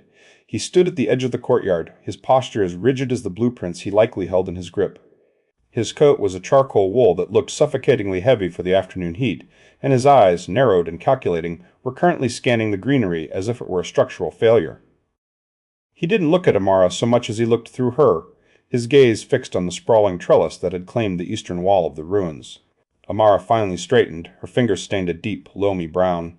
She didn't offer a greeting. The air between them was already charged with the friction of two opposing philosophies. "The garden authorizes itself, Mr. Thorne. It follows the logic of the sun and the slope of the land, regardless of what a piece of vellum might dictate." Elias stepped forward, his boots clicking with a precision that felt aggressive. He pointed a gloved finger at the hydrangea, which had woven itself into the limestone mortar of the ruins. "This is an encroachment. From a structural standpoint, the root systems are compromising the integrity of the foundation. You have a biological infestation masquerading as a landscape. The lateral pressure exerted by these vines is creating a shear stress on the masonry that no amount of natural logic can justify. It is an architectural heresy." Amara let out a low, melodic laugh that stayed cold. She stepped toward him, the scent of crushed mint and damp peat clinging to her skin. "You speak of the house as if it were a corpse to be embalmed. Your blueprints are nothing more than the skeleton of a dead man, Mr. Thorne. You wish to freeze Willowmere in a moment of imagined perfection, but the earth doesn't care for your symmetry. It cares for breath. It cares for the way the ivy holds the stones together when the mortar has long since turned to dust." "The ivy is a parasite," Elias countered, his voice tightening. He began to pace the perimeter of the trellis, his finger tracing an imaginary straight line in the air, a habit of mental drafting. "It obscures the light, it traps moisture against the stone, and it creates a visual clutter that destroys the intended proportion of the facade. This trellis, specifically, is an affront. It obscures the primary window of the west wing, ruining the axial alignment of the entire courtyard. It must be excised. Immediately." Amara moved with a suddenness that caught him off guard, stepping directly into his path.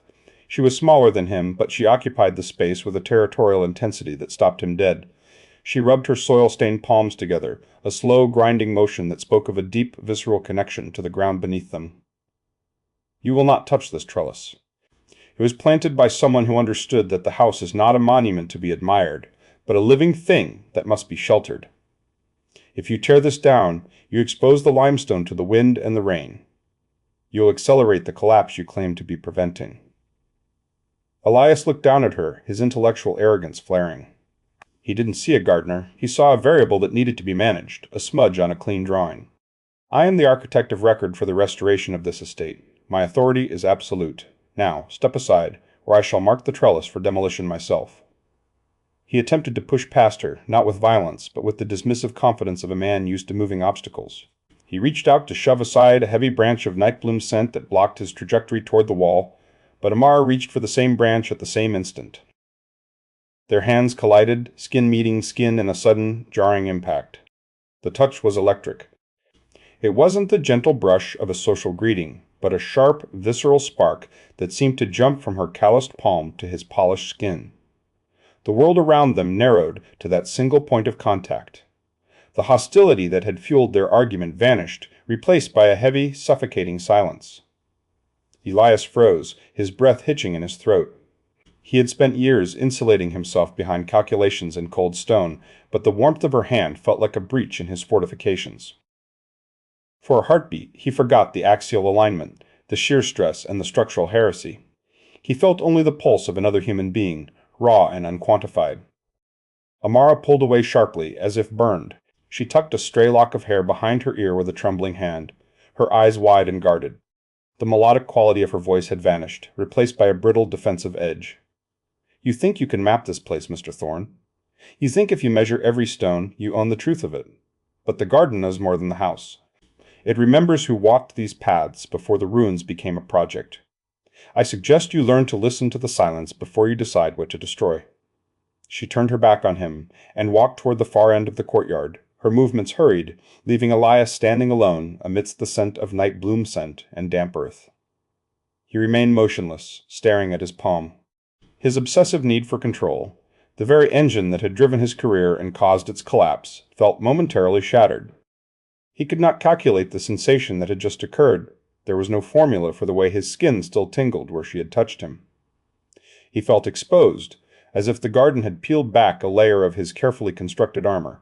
High above, partially obscured by the heavy drape of a willow tree, Zoya Volkov watched the entire exchange through a pair of ivory-handled opera glasses. Her face was a mask of pinched curiosity, her lips pressed into a thin line. She had seen the collision of hands, the sudden freeze, and the subsequent frantic retreat. In the rigid social hierarchy of the village, such proximity between a gentleman of Thorne's standing and a woman of the soil was more than a curiosity. It was a liability. Zoya lowered the glasses and reached into the pocket of her silk gown, retrieving a small, leather-bound ledger. With a precise, fluttering motion of her wrist, she scribbled a note in a tight, cramped hand. She did not record the beauty of the garden or the tension of the argument. She recorded the duration of the touch and the expression on Elias's face. This was the first entry in a dossier she had begun for Lady Beatrice Sterling, a collection of leverage points designed to ensure the estate was liquidated. As Zoya closed the book with a soft snap, she smiled. The architecture of the house might be crumbling, but the architecture of a scandal was just beginning to take shape. Chapter 3. The ink on the ledger was still wet, a series of rigid columns calculating the cost of seasoned oak beams and iron reinforcements. Elias sat at a trestle table in the foyer, the only piece of furniture that didn't seem to be actively surrendering to the damp. He was tracing the line of a joist in his mind, mentally subtracting the decay from the original structural intent, when the silence of the house was punctured. It was a rhythmic, sharp sound, the staccato tap of a folding fan against a wrist. He did not need to look up to know that the perimeter of his sanctuary had been breached. The sound was a signature, as precise and aggressive as a metronome. When he finally lifted his gaze, Lady Beatrice Sterling stood in the center of the foyer, her presence a jarring contrast to the peeling wallpaper and the scent of wet slate. She wore a gown of deep emerald silk that shimmered like a beetle's wing, and her expression was one of curated tragedy. She did not wait for an invitation, she simply occupied the space, her eyes sweeping over the exposed laths of the ceiling with a look of profound pity. "My dear Mr. Thorne," she began, her voice theatrical, projecting to the furthest corners of the hollow hall. "I had heard the estate was in a state of decline, but I find myself quite overwhelmed. It is not a house, it is a memento mori. One half expects to find a skeletal remain in every cupboard." Elias felt a sudden sharp constriction in his chest. His hand flew to his left cufflink, twisting the small gold stud with a frantic precision. He stood slowly, his chair scraping harshly against the grit-covered floor. "Lady Beatrice, I was unaware that Willowmere had become a public gallery for the morbid. To what do I owe this intrusion?" Beatrice did not answer immediately. She began to circle him, her movements slow and predatory, the silk of her skirts hissing against the floor. The fan continued its rhythmic tap-tap-tap-tap against her wrist. Intrusion is such a harsh word. I prefer to think of it as a visitation of mercy. You are a man of ambition, Elias. I remember you in the city, the wonderkind of the new neoclassicism. It would be a tragedy to see that ambition buried under a mountain of rotting timber and ancestral pride. Elias tightened his grip on the edge of the table, his knuckles turning white. He forced his voice into a clipped, technical monotone, the only shield he possessed. The structural integrity is compromised, yes, but the foundation remains sound. The subsidence is localized. With the correct application of load-bearing reinforcements and a rigorous schedule of masonry repair, the house is entirely salvageable. It is a matter of engineering, not sentiment. Lady Beatrice stopped her pacing. She studied him, her eyes narrowing as she calculated the distance between his current desperation and his former glory. Engineering is a costly mistress, and you, I suspect, are bankrupt in more ways than one. Your reputation in the city is a ruin far more extensive than this house. Who is funding this fantasy, Elias? The ghosts of your forefathers? She reached into a small beaded reticule and withdrew a piece of parchment, unfolding it with a slow, deliberate flourish. I am prepared to offer you a sum that would not only clear your outstanding debts, but provide you with a comfortable residence in London, far from the damp and the smell of failure. A buyout. Clean, immediate, and discreet. You would leave Willowmere to those who can actually afford to erase its stains. Elias stared at the figure written on the paper. The number was staggering. It was a golden handcuff, a way to buy back his social standing and erase the shame of his collapsed projects in a single stroke. For a moment, the logic of the transaction screamed at him. It was the rational choice. It was the precise choice. But as he watched the paper, he smelled it again, that strange, honeyed scent exhaling from the walls, the same scent that had clung to Amara's skin. He thought of the secret courtyard, the botanical carvings that defied every blueprint he had ever studied. To sell the estate was to hand over the mystery to a woman who viewed nature as something to be paved over. He pushed the paper back toward her, his lip curling. Your generosity is as calculated as your timing, Lady Beatrice. However, you mistake my current circumstances for weakness.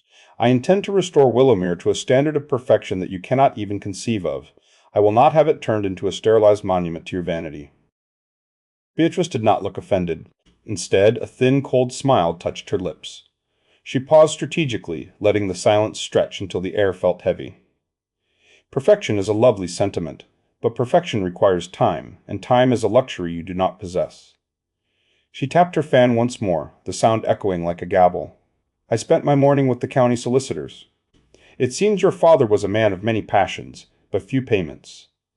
There is a forgotten lien on this property, a debt of honor and coin that has lingered in the shadows for 2 decades. Elias froze. The cufflink in his hand felt suddenly cold. That is impossible. The title was clear.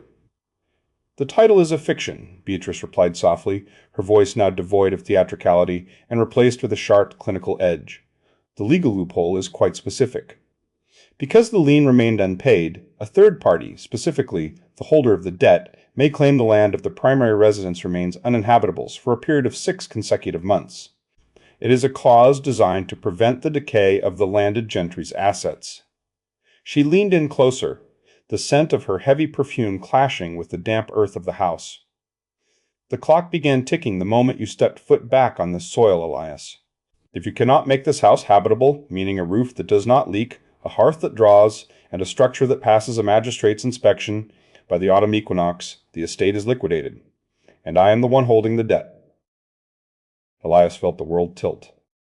The architectural precision he craved had been turned into a weapon against him. He was no longer merely fighting the rot of the wood or the aggression of the vines. He was fighting a deadline. The house had become a countdown. Lady Beatrice folded her fan with a sharp snap that sounded like a bone breaking. "I shall leave you to your calculations, Mr. Thorne. I suggest you start with the roof. It would be a shame to be evicted during a rainstorm." She turned and swept out of the foyer, her emerald skirts vanishing into the gray light of the afternoon. Elias remained standing by the trestle table, his gaze drifting upward. He studied the crumbling ceiling where the plaster hung in jagged sheets like frozen waterfalls. He could see the beams, the sheer stress of the weight above, and for the first time, the mathematical disaster of the house felt like a physical weight pressing down on his shoulders. He was an architect of ruins, and he had exactly 6 months to build a miracle before the walls closed in for good. Chapter 4. The drafting table was a scarred expanse of oak, cluttered with vellum sheets and a brass compass that had seen better decades. Amara moved through the dust-moted silence of the study with a lightness that bordered on the spectral. In her arms, she carried a bundle of white lilies and yellow roses, their stems stripped of thorns and bound with a simple piece of twine. She did not simply place them, she arranged them. The lilies were positioned to lean slightly toward the center, while the yellow roses formed a soft, protective perimeter around the ivory petals. To any passing servant, it was a mere gesture of decoration. To someone versed in the silent language of the garden, it was a white flag of truce, a confession that the soil and the stone might find a way to coexist without one strangling the other. Elias entered the room 3 minutes later, the scent of old ink and damp limestone clinging to his coat. He stopped abruptly, his boots clicking once on the floorboards. He did not smile. He did not thank her. Instead, he leaned over the table, his gaze narrowing as he studied the bouquet. He shifted his weight, tracing the perimeter of the arrangement with his index finger, though he never actually touched the petals. He was searching for the symmetry, the golden ratio, or perhaps a geometric progression that would explain why these specific blooms had been chosen. He studied the lilies, then the roses, then back to the lilies, his brow furrowed in a struggle to map the organic chaos onto a grid. "The distribution is irregular," he said, his voice clipped and precise, though he didn't look up. "There is no central axis to the grouping. Why are the roses clustered on the eastern quadrant?" Amara leaned against the doorframe, her arms crossed over her linen apron. She watched the way he fought with the flowers, treating a peace offering like a structural flaw in a blueprint. "Perhaps they simply wanted to lean that way, Mr. Thorne. Plants are not drafting tools. They do not follow a ruler." "Everything follows a rule, Miss Okoro," he replied, finally looking at her. The hardness in his eyes had softened, replaced by a genuine, almost childlike confusion. "Even the most erratic growth is governed by biological imperatives. I simply cannot find the logic in this particular arrangement." Amara felt a flicker of amusement, a warmth that settled in her chest. She stepped further into the room, the smell of the lilies filling the gap between them. "The logic is not mathematical. It is emotional. The white is for the ceasefire, and the yellow is for the shared ground. It is a conversation, not a calculation." Elias looked back at the flowers. He seemed to be weighing her words against his own internal library of definitions. He didn't acknowledge the sentiment, but he didn't move the bouquet. He reached out and adjusted his cufflink, a habitual twitch of his fingers that signaled a momentary lapse in his armor. "I find it curious," he murmured, his voice dropping an octave, "that the garden seems to breathe in tandem with the house. When I stand in the foyer, I can feel the ivy pulling at the masonry. It is as if the estate is a single, respiration-driven organism." Amara moved closer, her voice taking on the low, melodic quality of a secret. "Because it is. The root and the stone are in a constant negotiation. The house provides the skeleton, the trellis, the anchor. The garden provides the skin and the breath. If you try to strip the vines away entirely, you will find the stone beneath has forgotten how to hold itself up. They have spent 20 years learning how to lean on one another. You cannot simply decide that the architecture is the only thing that matters." Elias remained silent for a long moment, his gaze drifting to the window, where the overgrown hedge maze sprawled like a green labyrinth. For a second, the rigid architect seemed to vanish, leaving behind a man who looked profoundly tired. "I have spent my life believing that the only way to save a thing is to make it perfect," he said. "But this house, it defies perfection." "Perfection is a dead thing, Mr. Thorne," Amara replied softly. "Only growth is alive. Their intimacy was brittle, a thin glass bridge spanning a wide chasm, and it was shattered by a movement outside. Amara's gaze shifted toward the window. There, partially obscured by the dense, unpruned foliage of the hedge maze, stood Zoya Volkov. She was a pale smudge against the deep greens, her shawl clutched tightly around her shoulders as if the air itself were an insult. She wasn't merely strolling, she was stationed. In her hand she held a small leather-bound notebook, and her eyes were fixed on the study window with a clinical, predatory intensity. Every minute Elias spent in the company of the gardener was being catalogued, timed, and recorded. Amara felt a sudden chill that had nothing to do with the draft in the room. Zoya was not a neighborly presence, she was a sentinel. The realization hit her with the force of a physical blow. Zoya was the eyes and ears of Lady Beatrice. The estate had ceased to be a sanctuary and had become a panopticon. Every shared look, every lowered voice, and every breach of social decorum was being transcribed into a dossier that would undoubtedly find its way to the Sterling household by nightfall. "Who is that?" Elias asked, noticing the shift in Amara's posture. "A ghost of the village," Amara replied, her voice tightening. "One that prefers to watch from the shadows rather than walk in the light." Elias frowned, but the distraction was fleeting. He turned back to the table, his finger tracing a line on a map of the estate's original grounds. "These maps are useless," he admitted. "A stunning concession. They show the gardens as they were in 1810. They don't account for the migration of the soil or the way the creek has shifted the foundation of the east wing. Your knowledge of the current terrain, it is more accurate than any parchment I possess." Amara felt a surge of cautious triumph. "The land changes, Mr. Thorne. If you trust the map more than the mud, you will spend your life walking in circles." They stood there for a few minutes longer, speaking in low, hurried tones about the historical flora of the valley, the ancient oaks that predated the house and the rare ferns that clung to the dampest corners of the cellar. For a brief window of time, the social hierarchy and the looming threat of the equinox vanished. There was only the shared fascination of two people trying to decipher the same riddle from opposite sides of the board.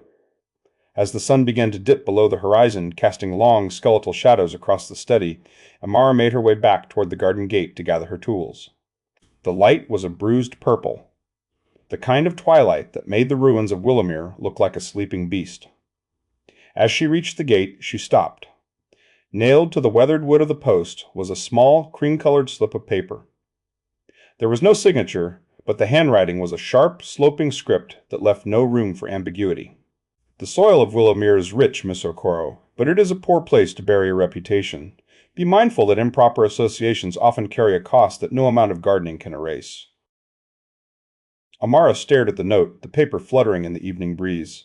She looked back at the house where a single lamp had been lit in the study.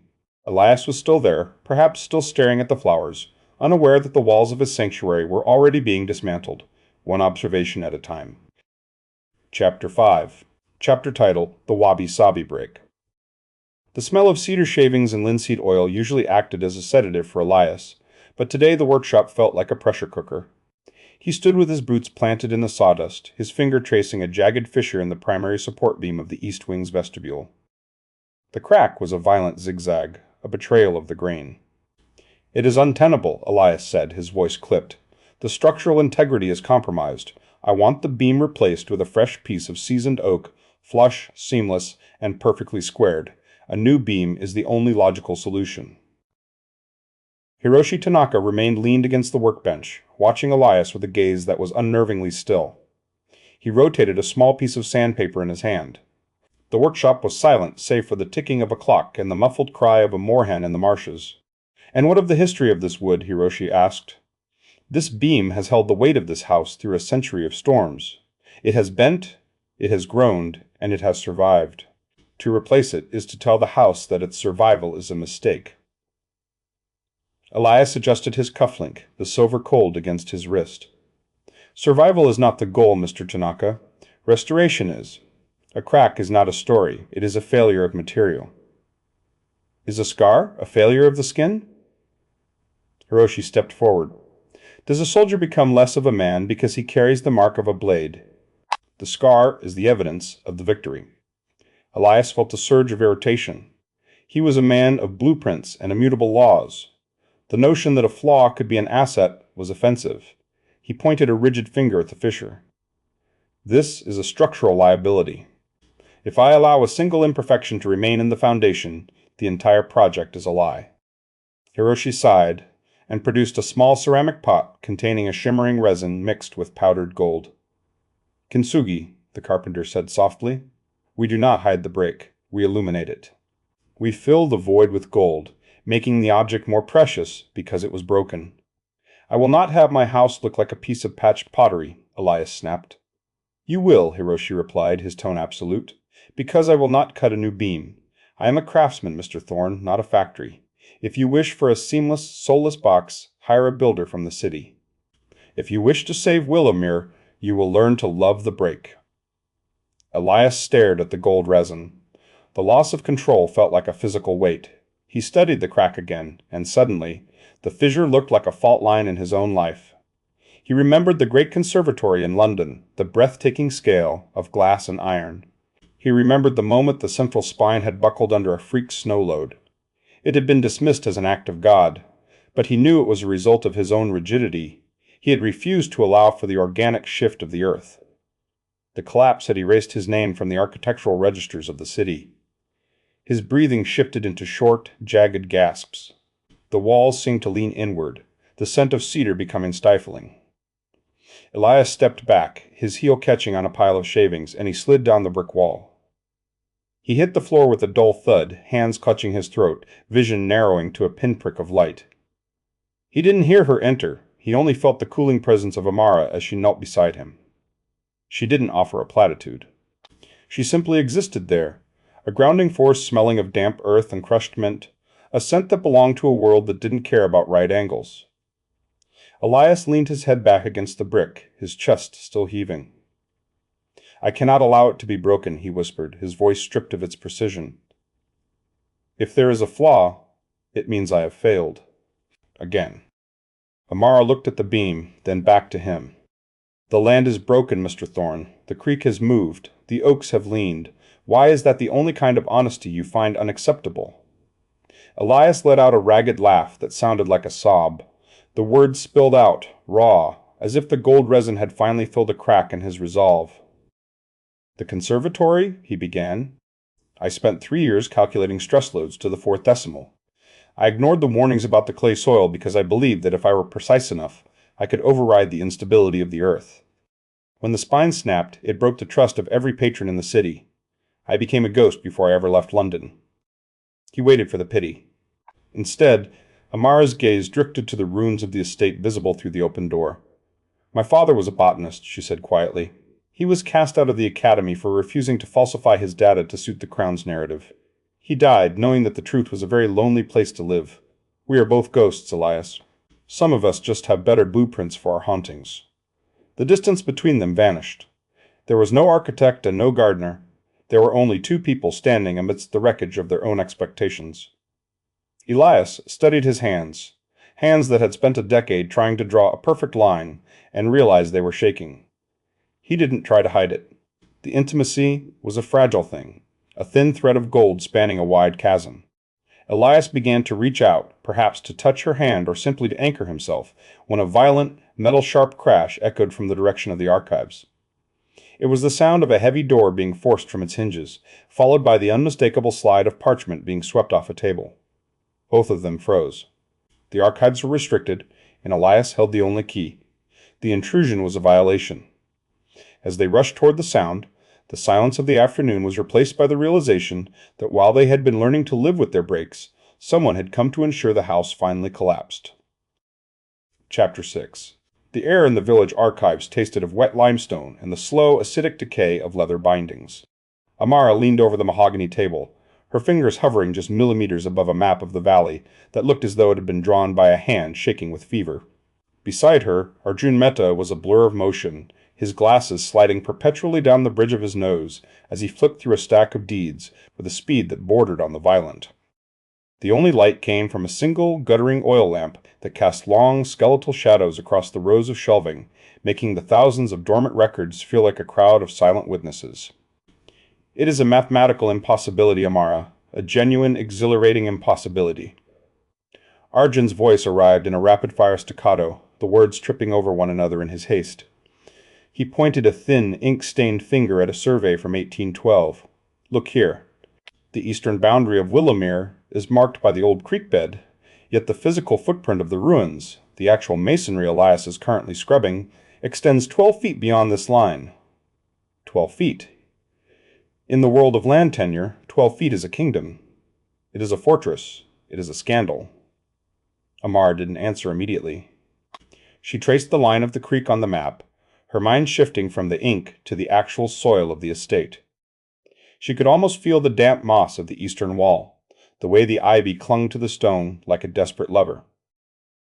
Why would the deeds be smaller than the house, she asked, her voice low, melodic, yet carrying a new edge of sharpness. One does not simply forget to record a wing of a manor. Precisely.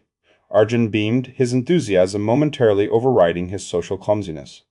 He reached for a heavy vellum blueprint, its edges curled and yellowed like an old tooth. Because it wasn't a wing, it was a secret. Look at the layering here. He tilted the vellum toward the lamp. Under the dim light, the thickness of the parchment revealed a discrepancy. There was a faint, ghosted indentation beneath the primary ink, a second set of lines drawn with a lighter hand, perhaps in a different ink that had faded over a century. Amara leaned in, her breath hitching. She focused on the intersection of the library and the east gallery. There, hidden behind a false wall of architectural notation, lay a small rectangular void, a room without a door on the official plan. A ghost room. Clandestine meetings, Arjun whispered, his tone shifting to one of academic reverence. The Regency era was a theater of propriety, but the backstage was far more interesting. This room was designed for the things one could not say in the drawing room. Lovers, political dissidents, perhaps a disgraced relative. It is a pocket of silence built into the very bone of the house. Amara felt a sudden, electric jolt of clarity. For weeks she had played the role of the gardener, the quiet steward of the wild, reacting to the threats Lady Beatrice Sterling hurled at Elias. She had been a shield, passive and enduring, but as she stared at that hidden rectangle, the passivity vanished. This wasn't just a curiosity of history, it was a legal weapon. If the estate was larger than the deeds claimed, the entire basis of Beatrice's uninhabitable loophole was skewed. The land survey was the foundation of the lien, and the foundation was a lie. He is working on that wall, Amara said, her voice now a steady, cold current. Elias is reinforcing the east gallery right now. He's hammering brackets into the very masonry that hides this room. Arjun's expression soured, the excitement replaced by a flicker of dread. He adjusted his glasses with a sharp flick of his finger, which makes the timing precarious. If the Sterlings have a copy of these original surveys, or if they've suspected the room's existence, they won't let him find it. They could claim the undocumented land as public domain, or worse, use the discrepancy to argue that the Thorne title is fraudulent. Once a room like this is uncovered, it becomes a race to see who can claim the deed to the air inside it. Amara didn't wait for him to finish. The realization that the house held a secret meant that the house was no longer just a ruin to be saved. It was a puzzle to be solved before someone else stole the pieces. She turned to leave, her skirt sweeping through the dust of the archives, her mind already mapping the distance from the library to the gallery. She could see it in her mind, the heavy oak paneling, the smell of damp lime, the hidden latch that had waited 100 years to be pressed. She stepped out of the archive building and into the cool gray air of the village, her pace hurried. But as she turned the corner toward the main road, she stopped dead. Standing before the heavy iron gates of the archives was the village magistrate, a man whose face looked as though it had been carved from a particularly sour turnip. He was flanked by 2 constables. Beside them, the door to the archives was shut tight, and the heavy iron bolt had been slid into place. "The archives are closed by order of the magistrate, Miss Okoro," the man said, his voice thin and devoid of warmth. "A matter of municipal auditing. No one enters or leaves until the records have been verified." Amara's heart didn't hammer, it went cold, a heavy stone settling in her gut. She looked past the magistrate toward the distant silhouette of Willowmere on the hill. There, idling at the very edge of the estate's perimeter, was a polished black carriage. The lacquer gleamed like a raven's wing in the fading light. Even from this distance, she could see the silhouette of a woman sitting upright in the window, a fan likely tapping against a wrist in a slow, rhythmic cadence of victory. Lady Beatrice Sterling had not waited for the archives to open. She had simply closed them. Amara stood frozen on the cobblestones, the map in her mind suddenly feeling like a trap. She had found the ghost room, but she had found it too late. The predator was already in the garden, and Elias, obsessed with his straight lines and perfect brackets, was hammering away at the very wall that held the key to his salvation, unaware that he was sealing himself into a corner from which there was no architectural escape. Chapter 7. The champagne was lukewarm, and the conversation was worse. Elias stood on the manicured lawn of the Sterling estate, his spine a rigid line of architectural precision that felt, for the first time, like a structural flaw. He wore a coat of midnight wool that fit with mathematical exactitude, yet he felt as though he were wearing a costume for a play in which he had forgotten the lines. Around him, the ton moved in a synchronized ballet of silk and hypocrisy, their laughter ringing out in high, brittle notes that reminded him of glass under too much tension. "And tell us, Mr. Thorne," a banker named Holloway asked, leaning in with a smile that stayed cold, "is it true that you are attempting to revive Willowmere? A bold venture, certainly, though some might call it a sentimental folly. One does not usually build upon a foundation of ghosts."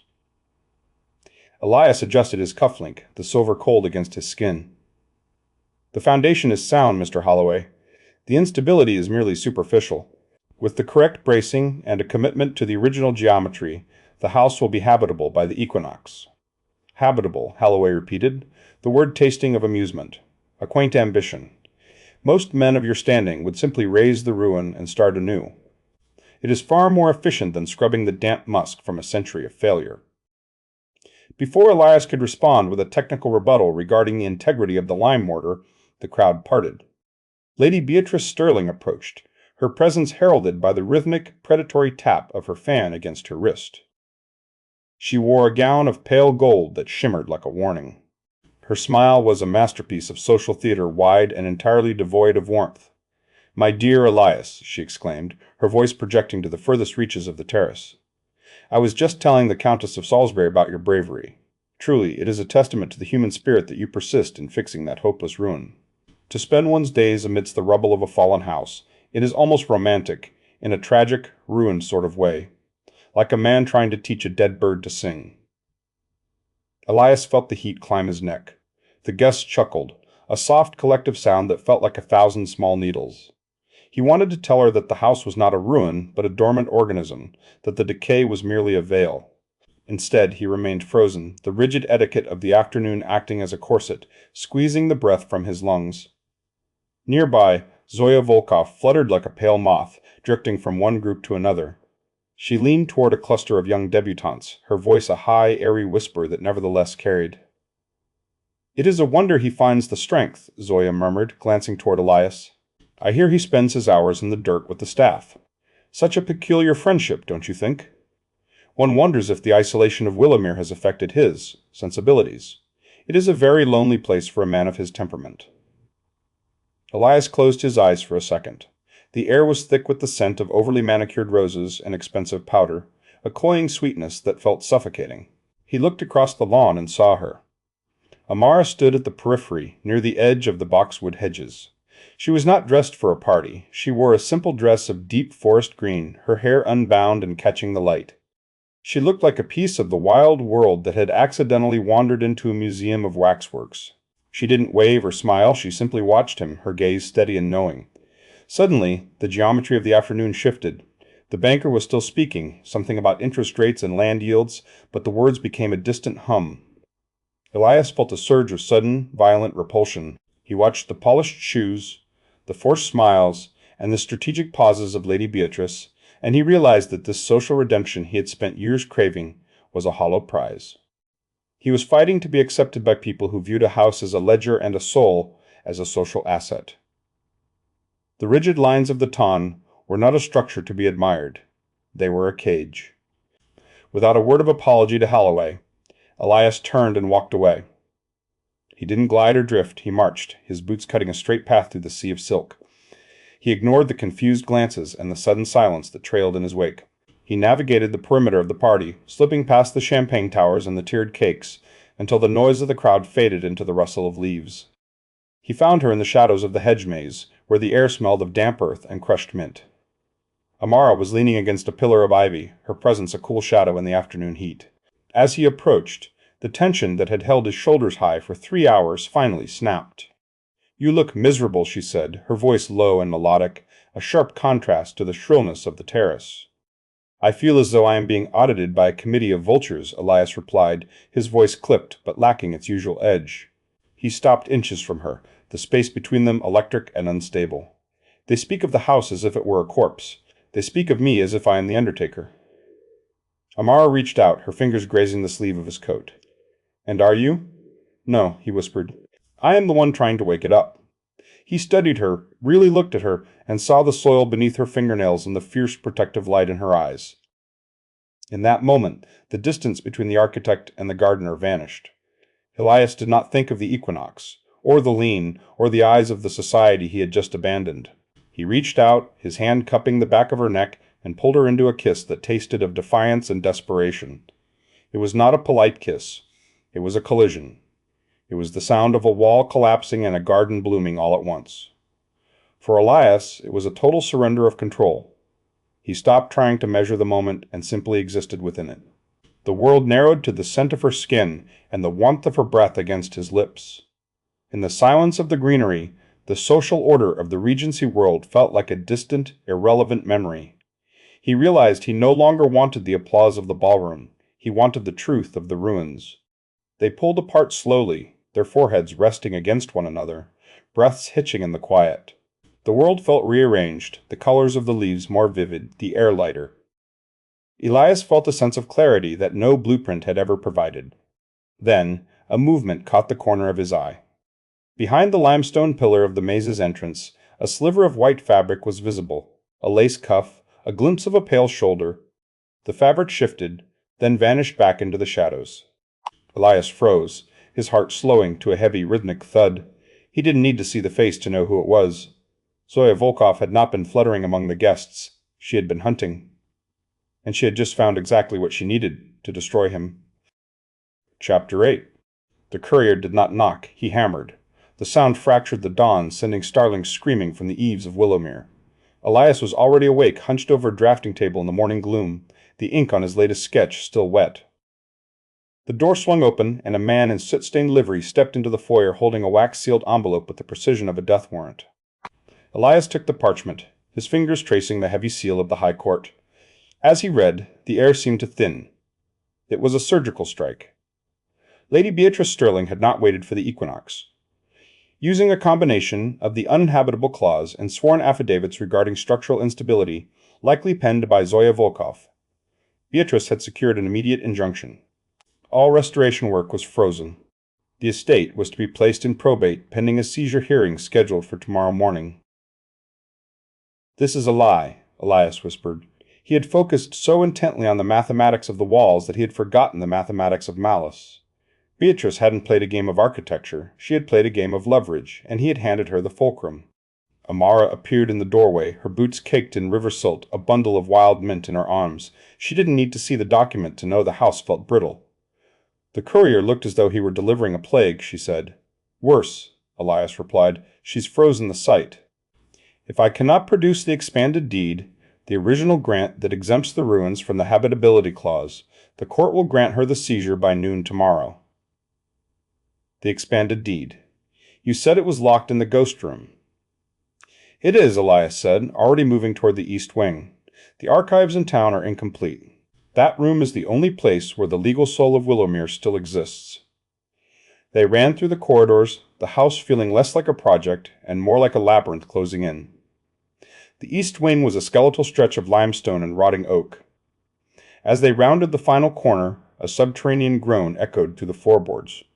They stopped dead. A cloud of white limestone dust drifted through the air like powdered bone. Where the door to the ghost room should have been, there was only a wall of jagged rubble. The heavy rains had finally won, the ceiling had succumbed, burying the entrance under a mountain of gray stone and splintered beams. Elias stepped forward, his hand touching the debris. He felt a hollow vacuum in his chest. The blueprints in his mind were useless.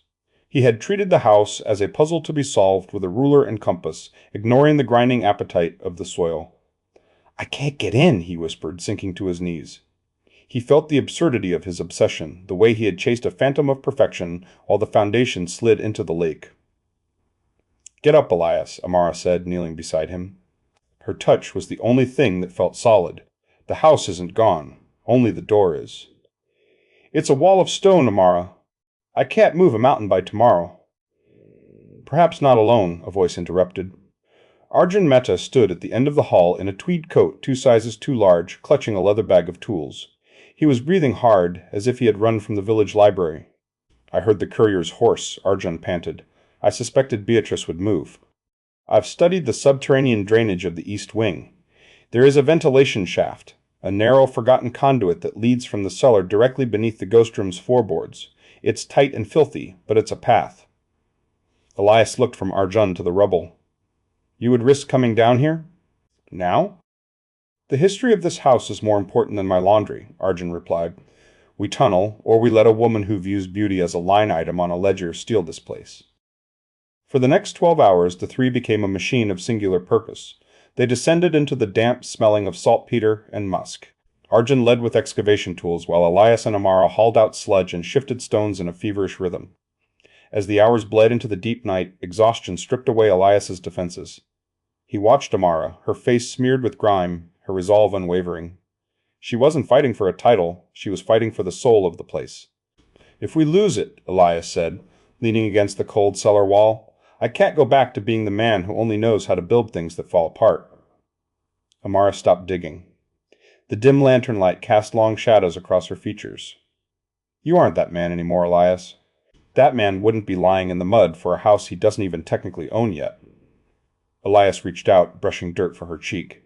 I realized something today. I would rather lose every stone of Willowmere than lose the person who taught me how to see the ruins. Amara leaned her forehead against his, a silent pact made in the dark. The intimacy was sharp and desperate, underscored by the knowledge that their time was evaporating. As the first gray light of dawn filtered through the cellar grates, a new sound arrived. It was the low, guttural thrum of an engine, a mechanical growl that vibrated through the soil. The demolition crew had arrived early, spurred by Beatrice's eagerness to clear the eyesore before the hearing.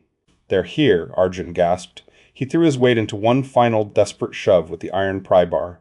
There was a sickening crack, and Arjun's hand punched through the ceiling of the conduit, breaking into the void of the ghost room. He let out a triumphant shout, but it was cut short. Above them, there was a sudden, grinding roar of shifting masonry. A heavy slab of limestone, dislodged by the vibration of the engines outside, crashed down. Arjun screamed as the ceiling collapsed further, pinning his arm beneath a jagged piece of the house he had tried so hard to save. Chapter 9. The limestone slab had pinned Arjun's arm with the indifferent weight of a century. The air in the cellar was a caustic soup of pulverized mortar and ancient dust. Elias didn't think. He lunged, sliding through the sludge of the conduit and diving into the jagged maw of the ghost room. The space was a skeletal ribcage of beams and broken slate, shivering with every guttural roar of the machinery on the surface. Above him, the ceiling groaned, a deep, wooden ache. Get out, Elias. Amara's voice was a raw edge. She strained against the slab, her face a mask of grime. The vibration, the whole wing is shifting. Elias ignored her, scanning the void. There, wedged between a fallen joist and rotting velvet drapery, lay the vellum cylinder. He scrambled forward, the dust coating his throat like powdered glass. As his fingers tightened on the parchment, a sharp crack echoed through the chamber. Plaster rained down, blinding him. He pivoted, clutching the document to his chest, and threw himself backward just as a secondary support beam gave way with a sound like a gunshot. He tumbled back into the conduit, colliding with Amara and Arjun in a tangle of limbs and filth. In the sudden silence, they lay heaving. Elias looked at the deed, then at Arjun, whose face was ghostly pale, but whose eyes were wide with triumph. You have it, Arjun rasped. The expanded deed, the land, the boundaries, it's all there. Elias stood slowly, draped in a shroud of gray dust, his fine linen shirt ruined. He looked less like an architect and more like a man who had crawled out of his own grave. He reached out to Amara, anchoring himself to her presence. We have to go up, he said. Now. They emerged from the cellar hatch into a scene of calculated theater. The morning air smelled of damp earth and idling engines. A small assembly had gathered on the lawn, village elite, members of the ton, and magistrates in official robes. At the center stood Lady Beatrice Sterling, a vision of ivory silk and strategic cruelty, her fan tapping a predatory beat against her wrist. The grace period has expired, Beatrice declared, her voice carrying with theatrical clarity. She studied the magistrates. As the residence remains uninhabitable and the owner unable to produce a valid claim to the expanded acreage, I move for the immediate seizure of the land. It is a mercy to replace this eyesore with something of actual utility." Zoya Volkov stood behind her, a triumphant smile on her lips. She leaned toward a neighbor, her voice a high, airy whisper. "Quite a tragedy, though one hardly expects a man of such volatile reputation to manage in the state." Elias stepped forward. The sound of his boots on the gravel was a jarring intrusion. The crowd shifted, taking in the spectre in ruined clothes clutching yellowed parchment. Beatrice's fan stopped. "Elias, I had hoped you would have the decency to depart quietly. To appear before the magistrates in such a state is precisely what we expected." Elias stopped a few feet from her. He studied the deed, then the house, the broken windows and stubborn, beautiful decay. "This document," Elias began, his voice steady, "is the expanded deed. It proves the land is secure, and the lien you attempted to leverage is void. Willowmere remains mine." He didn't hand the paper over immediately. He turned to the crowd, the peers who had excised him the moment his blueprints had failed. For years he had chased the ghost of their approval. "For a long time," Elias said, his voice growing louder, "I believed a man's value was measured by the precision of his lines and the prestige of his associations. I spent my life building walls to keep the world out, and in doing so I built a prison for myself." He turned toward Amara, who stood at the edge of the group, her hands still stained with soil. "I no longer care for the standing I once held in your circles," Elias declared, locking eyes with Beatrice. "The prestige of my former career is a husk. I renounce it. I renounce the expectations of a class that values the appearance of a garden over the life of the soil." In a move that sent a shockwave through the ton, Elias took Amara's hand. He laced his fingers through hers, ignoring the audible gasp from Zoya and the rigid posture of the magistrates. "Willowmere is more than real estate," Elias said. "It is a living thing. If this house is to be saved, it requires a steward who understands growth, decay, and the patience of the earth. Amara Okoro is that steward. She is my equal in every regard that matters, and she shall be the primary authority on the restoration of these grounds." Beatrice's mask slipped to reveal a raw fury. "This is preposterous. You would throw away your name for a gardener? You are committing social suicide." "I find the view from the bottom quite refreshing, Lady Beatrice," Elias replied in a cool whisper. "Especially when I am the one holding the deed." He handed the vellum to the head magistrate. After a long minute of examination, the official looked up. "The documentation is authentic," the magistrate announced. "The claim is valid. The seizure is denied." Beatrice stood frozen, her power neutralized by Elias's total indifference to the weapons she wielded. He had simply stepped out of the cage. As the crowd dispersed, there was no celebration. A heavy, cold silence lingered. The elite drifted away in whispering clusters. They had won the land, but they had stepped outside the boundary of the world they knew. Amara squeezed his hand. She didn't smile. "You've made yourself a pariah," she whispered. Elias looked at the ruins, then back at her. "I've never felt more at home." But as they turned toward the house, Elias noticed a figure lingering by the gate. Zoya Volkov was not leaving. She watched them, eyes narrow, clutching a small, leather-bound notebook to her chest. The look on her face suggested that while the legal battle was over, the war for their reputation had only just begun. Chapter 10. The rhythmic thud of a mallet against a wooden peg echoed through the main hall, no longer the frantic sound of a man fighting a deadline, but the steady heartbeat of a house coming back to life. Elias stood in the center of the atrium, his boots coated in a fine layer of limestone dust that had become a permanent fixture of his wardrobe. He watched the way the light slanted through the restored clerestory windows, illuminating the air in thick golden shafts. Beside him, Amara was guiding a small army of volunteers, locals from the village who had once looked at Willowmere as a tomb, as they carefully moved potted ferns into the alcoves. The air smelled of damp earth, fresh cedar, and the sharp tang of the gold resin that now traced the fractures in the overhead beams. Elias reached up, his finger tracing the jagged line of a repair on the primary support. He did not try to smooth it over or hide the seam. Instead, he felt the slight ridge of the resin, the gold shimmering like a vein of ore in a mountain. It was the mark of Hiroshi's influence, the physical manifestation of wabi-sabi. He remembered the early days of his return, when he would have spent a week sanding that beam into an invisible perfection, erasing the history of its collapse. Now, the scar was the most honest thing in the room. It told the story of the break and the mend, a narrative of survival that no blueprint could ever dictate. "You are staring at the ceiling again," Amara said, her voice a low vibration that seemed to ground the cavernous space. She stepped toward him, her dress of practical linen that was stained with the honest green of crushed stems. She didn't tuck her hair behind her ear this time. She let it fall, a wild curtain that mirrored the state of the grounds outside. "Are you checking for structural failure, or are you actually seeing it?" Elias lowered his hand and slid it into his pocket, a gesture of ease that would have been unthinkable 6 months prior. He didn't reach for his cufflinks. "I am seeing the tension," he replied.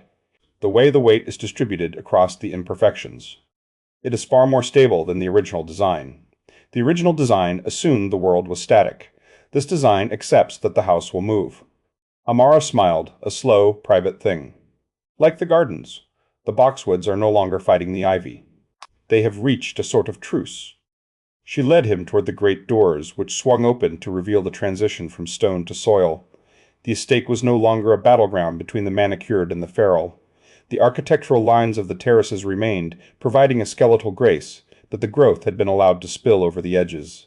Wisteria climbed the pillars in heavy, fragrant clusters, and the paths were paved with a mixture of crushed slate and moss, creating a soft, breathing carpet beneath their feet.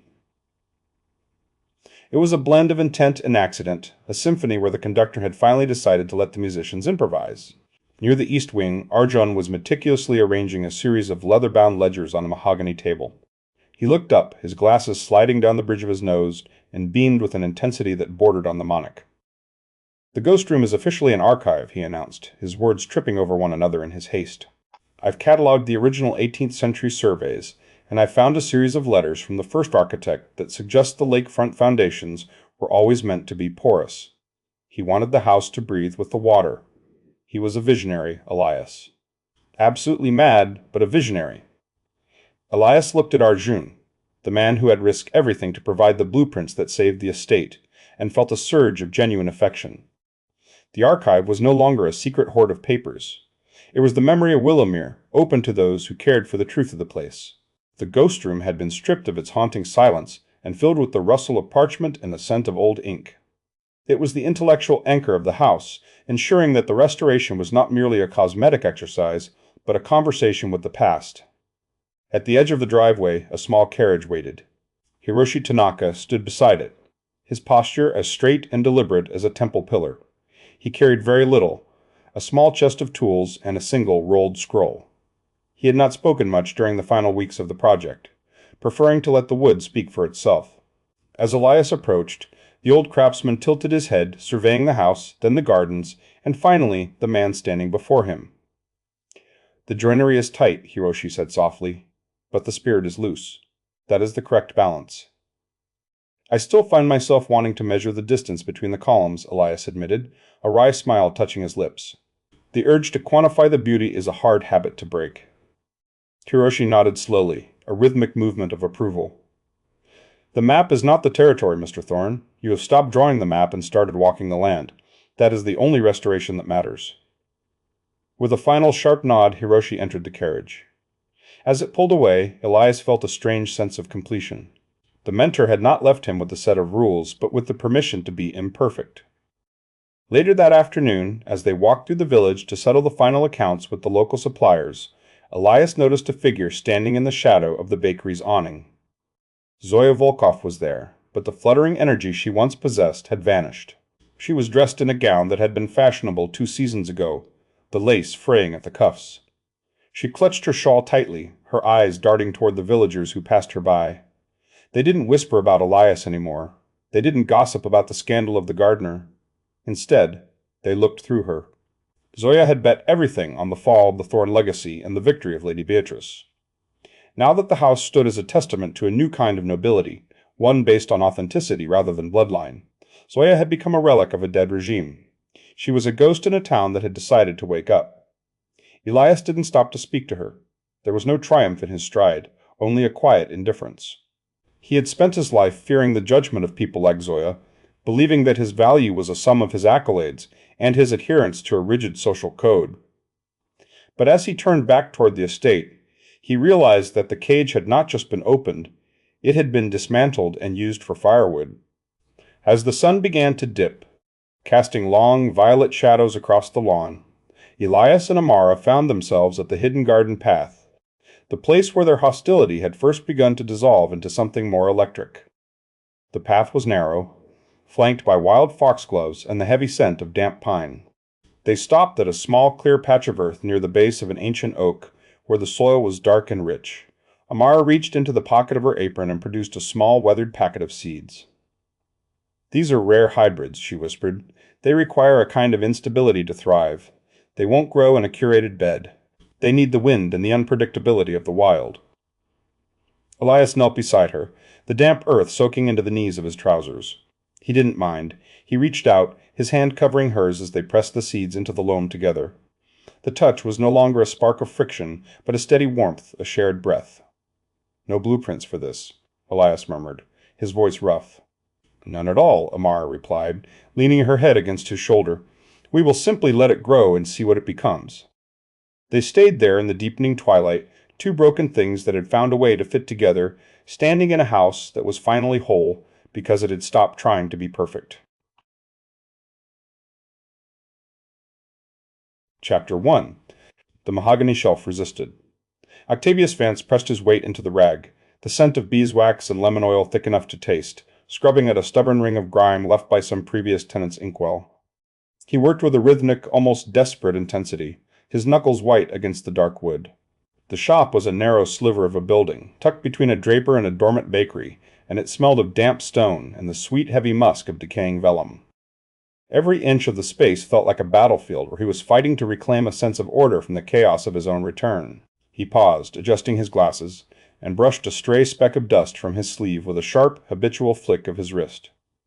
"The ledger belongs on the east counter, Mr. Vance, not perched precariously atop a stack of hymnals like a nesting bird." Octavius stiffened. The click of Vespera Okoro's heels had heralded her arrival seconds before her voice did. She stood in the doorway, her presence filling the cramped room, her fingers steepled in a gesture of clinical evaluation. Vespera did not merely enter a room, she audited it. Her gaze swept from the peeling wallpaper to the haphazard piles of crates, lingering on the smudge of wax on Octavius's cuff. "I was merely assessing the light, Vespera," Octavius replied, his voice soft but precise. "The morning sun hits the counter at 10, which is the optimal hour for bookkeeping." "Light is a luxury, reputation is a necessity," Vespera said, stepping further into the shop. Her tone was resonant, carrying the weight of a woman who had managed estates far more prestigious than this modest storefront. "In this village, a shopkeeper's reputation is his only currency. If the locals perceive a lack of discipline in your arrangement, they will assume a lack of discipline in your accounts. You are not merely selling paper and ink, Octavius. You are selling the image of stability. One misplaced ledger is a signal of instability to a community that prizes nothing more than the appearance of permanence." Octavius sighed, the sound lost in the cavernous silence of the high ceilings. He moved the ledger to the east counter, his movements careful. Vespera watched him with a singular, slow nod of approval, though her eyes remained critical. She knew, as he did, that the venture was a gamble. He had liquidated nearly every asset he possessed to secure the lease and the initial stock, pouring his remaining colonial funds into the sanctuary. There was no safety net. Only the hope that the quietude of the countryside would provide the peace his daughter required. He turned his attention to the center of the room, where a shipment of colonial texts lay in a state of organized anarchy. These were the fruits of his years abroad, heavy, leather-bound volumes on metallurgy, botany, and law. As he reached for a particularly dense tome on the floor of the Antilles, the volume shifted. It slipped from his grasp with a sudden, heavy thud, hitting the floorboards with a sound like a closing coffin. Octavius froze. He knelt and retrieved the book, only to find that the impact had sheared a page from the binding. The paper was old, brittle as a dried leaf, and the tear ran jaggedly through a detailed illustration of a fern. He stared at the ruined page, a sudden coldness settling in his chest. It was more than a damaged book. It was a manifestation of the fragility of his entire plan. One slip, one misplaced step, and the sanctuary he was building for his child could crumble. He ran a finger over the torn edge, the texture rough against his skin, and felt the oppressive weight of his financial desperation. If the shop failed, he would not just be a failure as a businessman, but as a father. Is something the matter? Vespera asked, her voice softening slightly, though the sharpness remained. Nothing, Octavius said, closing the book with a snap. A minor casualty of gravity. At that moment, the bell above the door chimed, and a small, tentative figure stepped inside. His daughter looked around the dim shop with wide, curious eyes, her presence bringing a sudden, fragile warmth to the cold stone room. Octavius crossed the floor in 3 long strides, his expression softening into something rare and vulnerable. He placed a hand gently on her shoulder, though he mindful of the distance propriety demanded, even in private. "It is not yet finished, my dear," he whispered, his voice taking on a rhythmic, comforting pace. "But it will be. I promise you here your mind will be your own. You will not be a piece on a social chessboard, nor a tool for someone else's climbing. You may read the forbidden poets and study the stars until the candles burn low. This place is yours as much as it is mine." His daughter smiled, a small, knowing thing, and began to wander through the aisles, her fingers trailing lightly over the spines of the books. Octavius watched her for a moment, a fierce protectiveness tightening in his throat, before Vespera cleared her throat, reminding him that there was still work to be done. Seeking a moment of solace, Octavius retreated to the back room. This was the heart of the shop, a narrow chamber where the air was cooler and smelled intensely of old glue and cedar. Here he had a small desk and a single lamp. He began to catalogue a set of rare botanical journals he had acquired from a private estate in London, his movements becoming precise and rhythmic. He loved the act of cataloguing. It was the process of turning chaos into a map. He reached for a leather-bound volume of 18th century poetry, its spine cracked and faded to a pale ochre. As he opened the cover, the binding groaned and something light, thin, and papery fluttered from between the pages. It drifted through the air with a slow, erratic dance before landing softly on the dark mahogany of the desk. Octavius froze. He did not reach for it immediately. He leaned in, his glasses slipping slightly down his nose. It was a pressed flower, a specimen of Jasminum officinale, dried to a ghostly, translucent cream color. But it was not the flower itself that stopped his breath. It was the manner in which it had been preserved. The stem was bent at a precise 45-degree angle, and a tiny handwritten note in a lyrical, looping script was tucked beneath the petal, noting the exact date and the coordinates of the garden where it had been plucked. He recognized the signature of the pressing. It was a technique he had seen only once, a decade ago, practiced by a girl who had seen the world through the lens of floriography and poetry. The precision was unmistakable, a silent language he had once spent every waking hour trying to decode. Octavius sat back in his chair, the wood creaking under his weight. His heart didn't hammer. Rather, it seemed to slow, as if the air in the room had suddenly thickened. He studied the flower, then at the door, and then back at the flower. He had returned to this village to escape the ghosts of his past, to build a wall of books and propriety between himself and the memories of a youth spent in longing. Yet, the flower proved that the past had not waited for him to return. Someone had been here. Someone had left a marker in the very heart of his sanctuary. He touched the petal, and it crumbled slightly under his finger, a reminder that, while some things could be preserved, they could never truly be restored. He realized, with a jolt of electricity, that Beatrix Moreau had not only remained in the village, but she had walked through his doors before he had even turned the key in the lock. Chapter 2.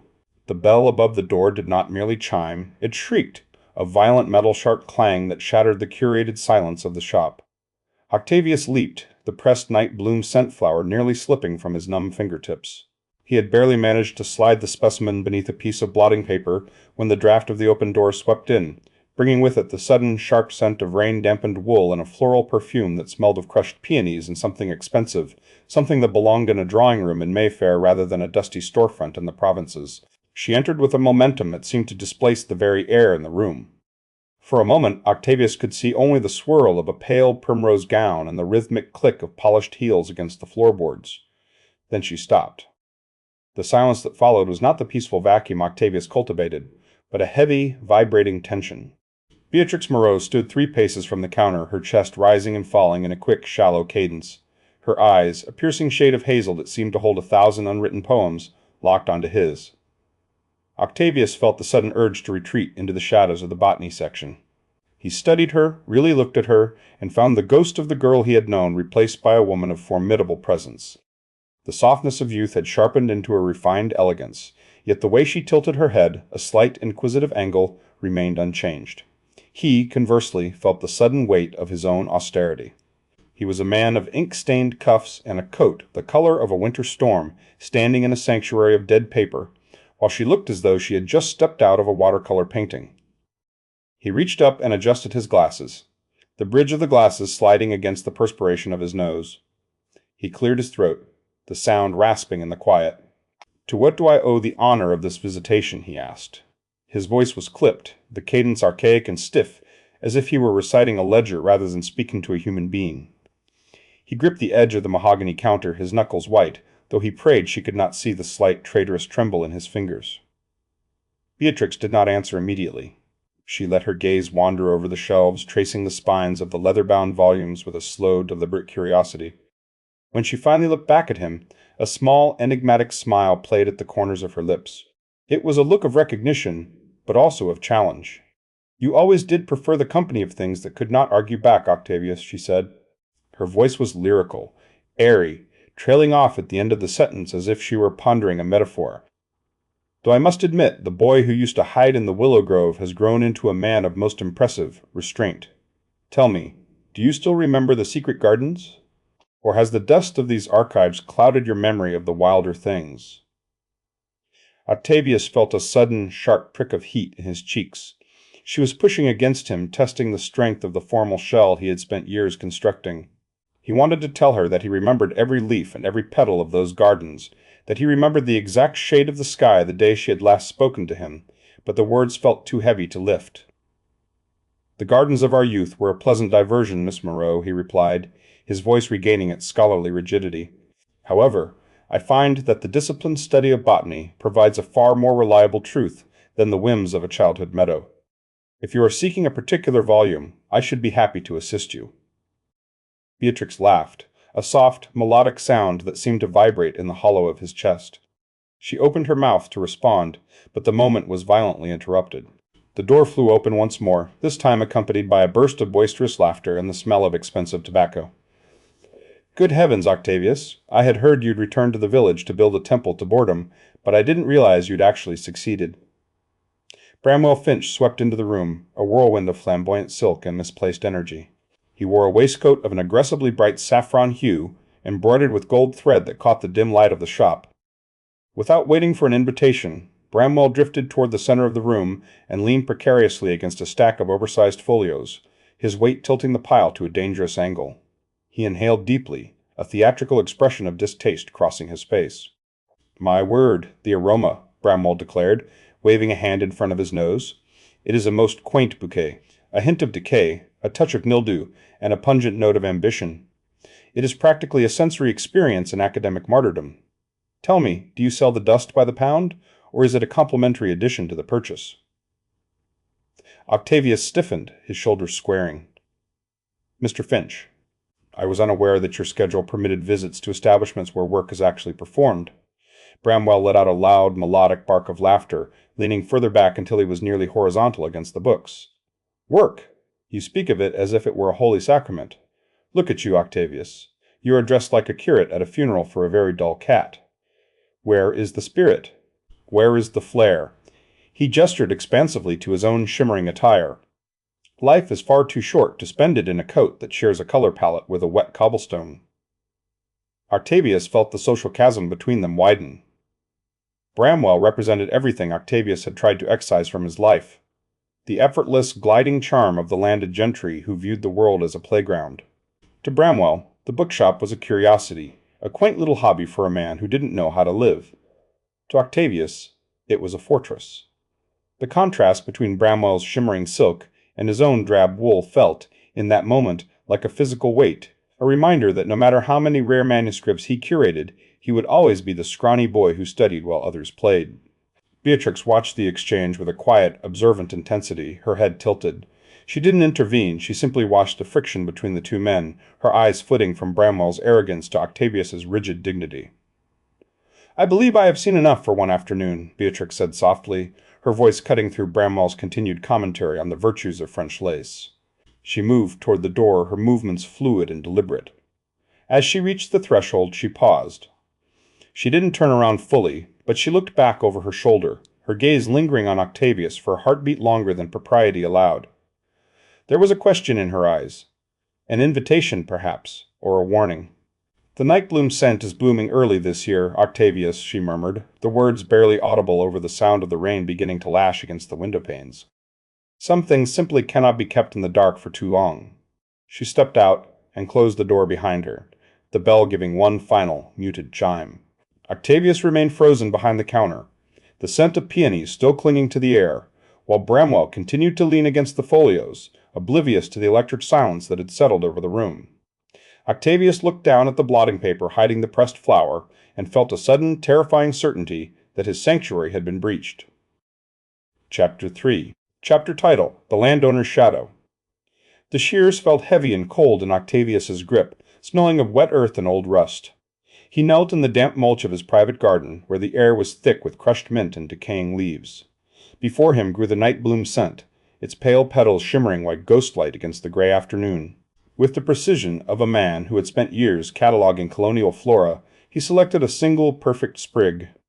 In the silent language of floriography, the night bloom signaled amiability, a cautious, polite olive branch. It was the safest bridge he could build, a gesture that whispered of friendship without daring to shout of longing. He clipped the stem, the sharp snap echoing in the stillness.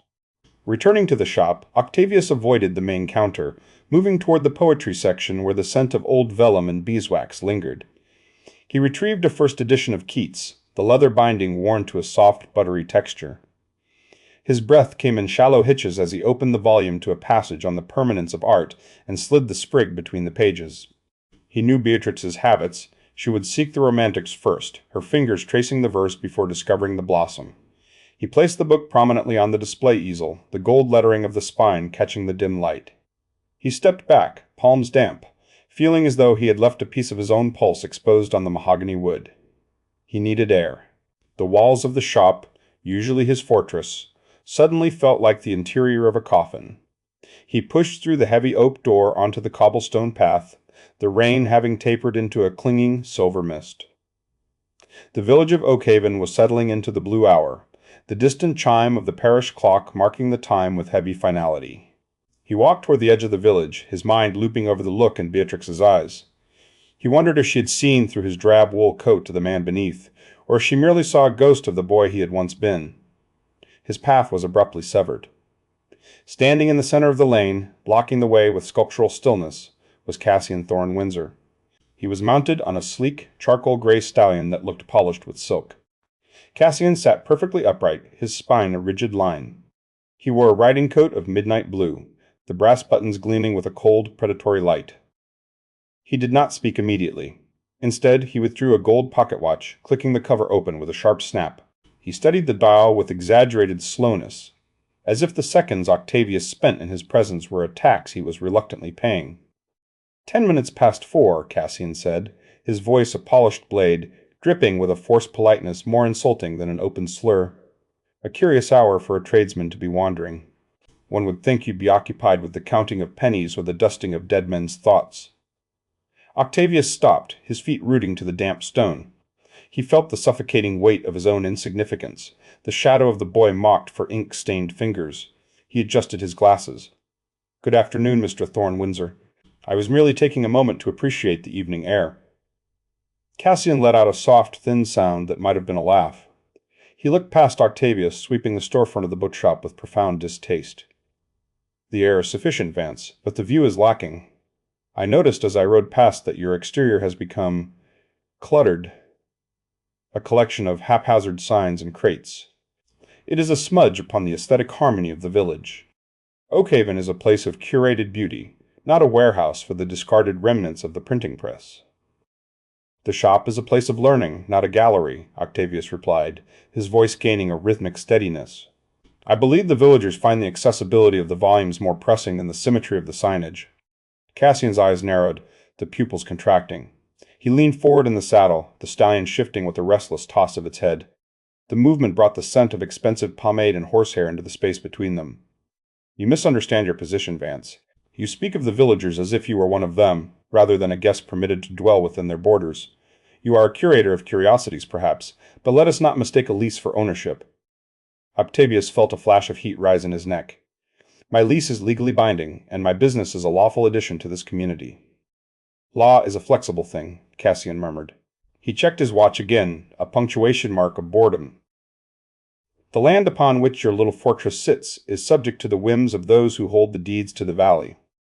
It would be a tragedy if a sudden change in zoning, or a reclamation of ancestral boundaries, were to render your investment redundant.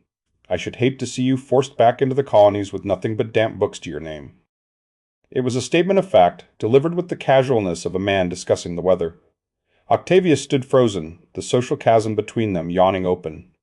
To Cassian, he was not a man, nor even a rival. He was an inconvenience, a piece of grit in a well-oiled machine. The power dynamic was absolute, rooted in soil and titles passed down through blood and greed. Cassian gave a curt nod. "Do try to tidy your doorstep, Vance. It would be an improvement for us all." With a sharp tug of the reins, he pivoted the horse and rode away, the hooves striking the cobblestones with a mocking cadence. Octavius exhaled a long, shuddering breath. He looked down at his sleeve to brush away a stray piece of lint, and stopped. There, clinging to the dark wool of his cuff, was a small, crushed fragment of a pale petal. In his haste to leave the shop, a piece of the night bloom scent had caught on his sleeve, a vivid white streak against the drab fabric. A cold dread settled in his stomach. He remembered the predatory precision of Cassian's gaze. Cassian had not just looked at him, he had catalogued him. He had seen the flower, a symbol of secret intimacy, a breach of the social wall Octavius had spent years building. He watched the midnight blue coat disappear into the mist. The flower was a small thing, but in the rigid world of Oakhaven it was a confession. Octavius realized with a jolt of terror that the sanctuary he had built for himself and his daughter was no longer private. The secret was not just out. It was in the hands of a man who viewed vulnerability as an invitation for conquest. Chapter 4. The Keats volume felt heavy in Beatrix's hands, the vellum cover cool and slightly textured, like the skin of a dormant seed. She had retreated to the solitude of her morning room, where the scent of damp earth and citrus clung to the air, but her mind remained anchored in the dim, cedar-scented aisles of Octavius's shop. With a breath that tasted of peppermint tea, she opened the book to the marked page. There it was, a single, pressed specimen of night bloom scent. Its pale, translucent petals were frozen in a state of permanent surrender, a ghostly white streak against the cream paper. Beatrix felt a sudden, sharp electricity jump from the page to her fingertips.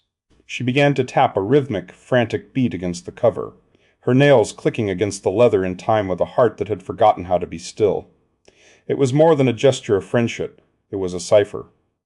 Octavius, a man who treated silence as a sanctuary and words as precious currency, had spoken in the only language they both trusted. He had reached across the widening chasm of their social stations with a botanical confession, and the boldness of it made her dizzy.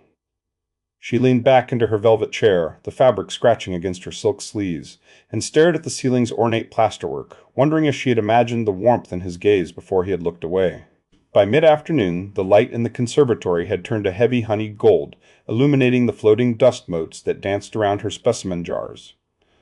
Beatrix moved among the ferns and orchids with a focused intensity, her skirts brushing against the terracotta pots. She bypassed the roses and the lilies, seeking something more clandestine. She stopped before a cluster of deep crimson blooms, their scent heady and thick, almost oppressive in the humidity of the glass house. With a pair of silver shears, she carefully excised a single petal. In the rigid lexicon of floriography, this specific hue and curve signified secret love, a declaration that was not merely romantic, but perilous. To send it was to invite a storm, yet as she pressed the petal into a small piece of parchment, the risk felt like the only thing making her feel alive. Returning to the village required a strategic masquerade. She draped a simple shawl over her shoulders to diminish the brilliance of her gown, though her movements remained airy, an unconscious lightness in her step that betrayed her composure. As she approached the bookshop, the sight of the weathered sign swinging in the breeze sent a tremor through her. She paused at the threshold, the bell above the door chiming with a sudden jarring clarity as she stepped inside.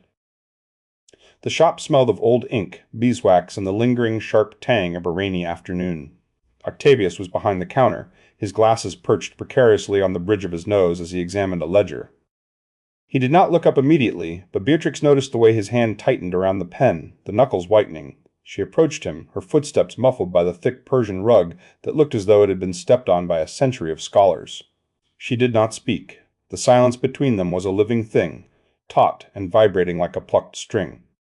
"I found the volume most illuminating, Mr. Vance," she said, her voice trailing off into a soft, thoughtful pause. He looked up then, his expression a mask of disciplined neutrality, though his eyes searched hers with a hunger he couldn't quite suppress. Beatrix slid the Keats volume across the polished mahogany counter. As she did, she shifted the book just a fraction of an inch, ensuring the red petal was visible for a heartbeat, a vivid, bleeding slash of color against the pale vellum. It was a daring, silent invitation, a bridge thrown across a void. For a second, Octavius froze. His gaze locked onto the petal, and Beatrix saw his throat work as he swallowed hard. The power in the room shifted. The tradesman was no longer merely a curator of books, and the lady was no longer merely a patron.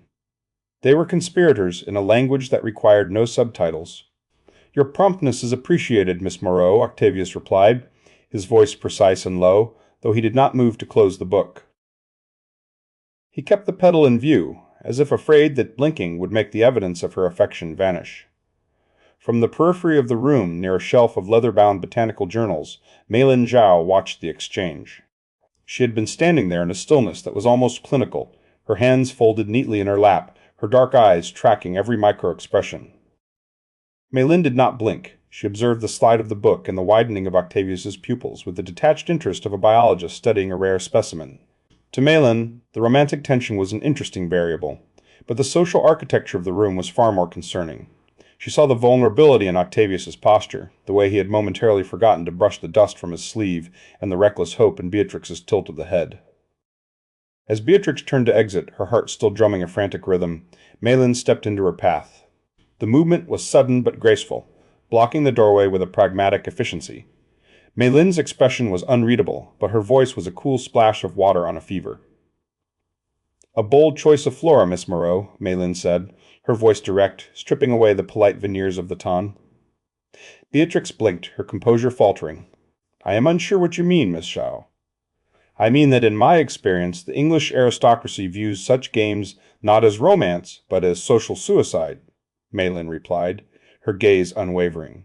"You are playing with a fire that does not merely burn the skin, it incinerates reputations."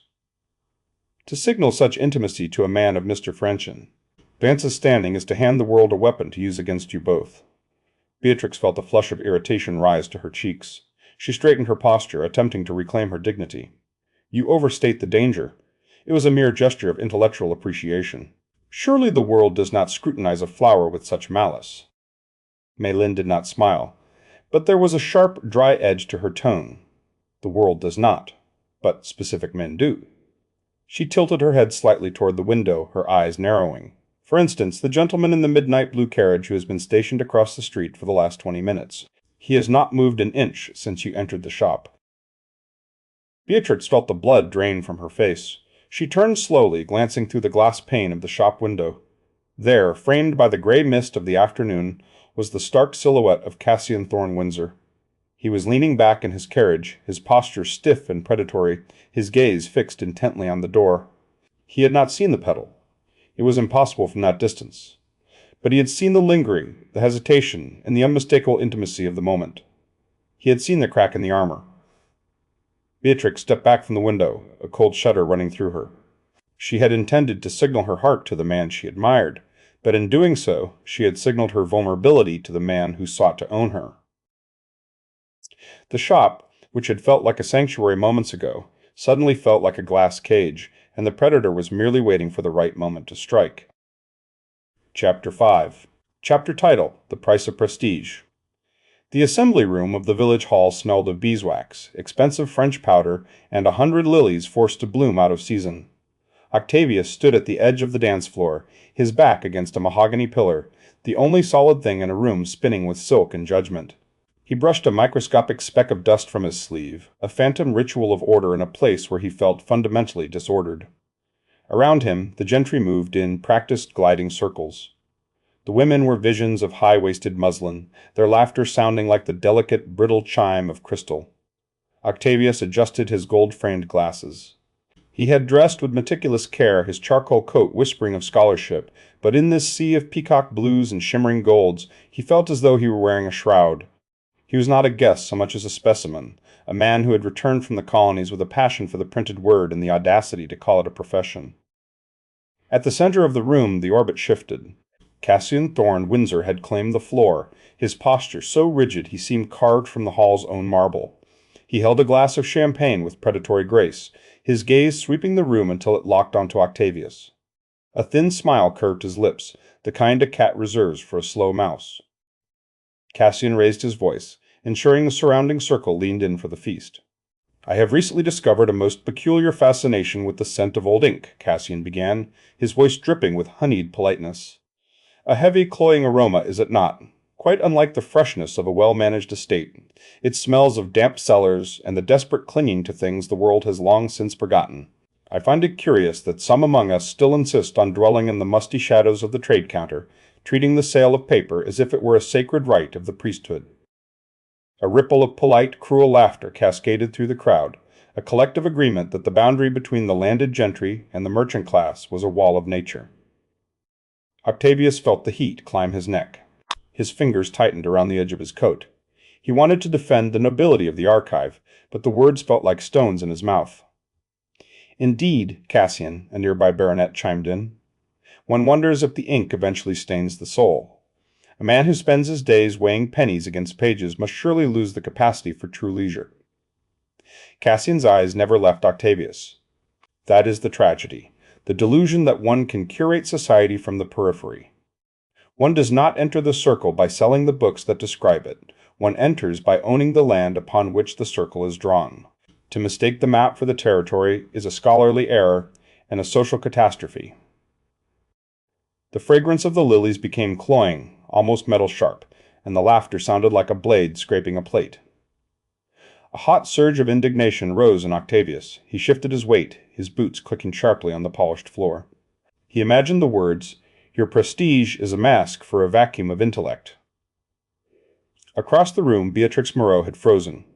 Her fan stopped its rhythmic flutter, and her eyes locked onto his with a mixture of horror and empathy. She took a half-step forward, her lips parting to launch a defense. But the sharp snap of her chaperone's fan closing sounded like a pistol shot. A firm hand clamped onto Beatrix's elbow, pulling her back. The chaperone's look was an absolute warning. Do not descend into the mud with the tradesman. Beatrix's gaze lingered for a heartbeat longer, a silent, desperate communication, before she was forced to turn away. The loss of her support felt like the extinguishing of a candle in a drafty room. He was alone in the light, exposed. Surprisingly, the laughter began to fade. Bramwell Finch, leaning precariously against a sideboard with a glass of punch, stopped chuckling. He watched Octavius, not with mockery, but with a tilting curiosity. He noticed the trembling jaw and the white-knuckled grip, but above all, the frozen dignity of the silence. Bramwell recognized the raw strength of a man who refused to beg for a place in a room that hated him. Now, Cassian," Bramwell remarked, his melodic voice cutting through the tension. "Surely we can admire the dedication. Not many of us have the patience for such dusty endeavors. It is almost heroic, in a quaint sort of way." Cassian didn't look at Bramwell. He stepped closer to Octavius, invading his space with a deliberate encroachment. The smell of expensive tobacco and arrogance clung to him. "Heroism requires a cause, Mr. Vance, not a ledger. A man of trade should be grateful for the crumbs of society's attention, rather than attempting to curate its tastes. Be careful that you do not mistake tolerance for acceptance." The indignation had cooled into a hard knot of resolve. Octavius did not offer a retort. To do so would be to acknowledge that Cassian's opinion held weight. Instead, he simply turned. He walked away from the center of the room, through the parting sea of silk, his pace steady despite the drumming of his heart. He did not look back at Beatrix, nor at the smug satisfaction on Cassian's face. As he pushed through the heavy oak doors into the cool, damp evening, the silence felt like a benediction. He reached into his pocket for his handkerchief, but his fingers brushed a piece of parchment he didn't recognize. He pulled it out. It was not a poem. The paper was heavy, official vellum, bearing the stark black seal of the local magistrate. Octavius unfolded it, his eyes scanning the clipped calligraphy. His breath hitched. It was a summons regarding the legality of his business license and a notice of a pending inquiry into the zoning of his premises, a direct attack on the existence of his sanctuary. He looked back at the glowing windows of the hall where the music was still playing, and he knew the summons had not been a coincidence. He could almost hear Cassian's voice echoing in the wind. "I told you, Vance, that I own the land upon which you stand." Chapter 6. Chapter title: Shields of Silk. The gravel of the south terrace crunched beneath Beatrix's slippers, a sound like grinding bone in the heavy stillness of the afternoon. She stopped before Mei Lin Zhao, who stood by the koi pond, observing an iridescent fish with a concentration that suggested a scientific audit. Beatrix's breath came in shallow bursts that ruffled the lace of her bodice. "Mei Lin, I beg of you, look at me," Beatrix said, her voice trembling. "I cannot endure another evening of the assembly. I cannot endure Cassian's gaze, nor the way he speaks of my future as if it were a ledger he had already balanced. I feel as though I am being slowly entombed in silk and propriety." Mei Lin waited for the ripple in the water to settle before shifting her gaze. Her dark eyes were pragmatic, devoid of the romantic haze that clouded the conversations of the local ladies. "You are asking for a conspiracy, Beatrix. To shield a woman of your standing invites the scrutiny of the entire household, and I have spent my tenure here cultivating a very specific kind of invisibility." "Precisely why you are the only one who can do it," Beatrix countered. "The diplomat's daughter, the visiting scholar, your presence is an ornament of state. If you insist on my company for botanical studies or translation, my mother would see it as an educational pursuit. She would not suspect I am merely seeking air. Please, I cannot breathe in that house." Mei Lin let out a soft, dry sound. She studied Beatrix, the flushed cheeks, the desperate tilt of the head, and saw not a flighty girl but a woman fighting for the remnants of her own mind. "Very well. But we shall not rely on mere excuses. Those are too easily dismantled. We require a system, a language that exists beneath the notice of the tongue." They spent the next hour huddled in the shadow of a weeping willow. Mei Lin's mind worked with geometric precision. They devised a series of signals. A blue ribbon tied to the left wrist indicated the coast was clear. A fan held closed against the chin meant an eye was watching. There was a tactical map drawn in silk and ivory, a way to navigate the drawing room without triggering a scandal. For Beatrix, it felt like the first real weapon she had ever been handed. 2 days later, the blue ribbon was tight against her skin. Beatrix slipped away from the tea service, her heart drumming against her ribs.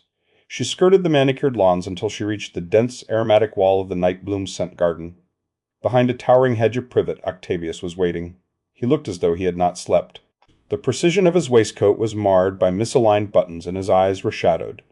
He stood with his hands clasped tightly behind his back, his silhouette rigid. The silence between them was no longer a comfortable hush. It was a taut wire. "Octavius," she whispered.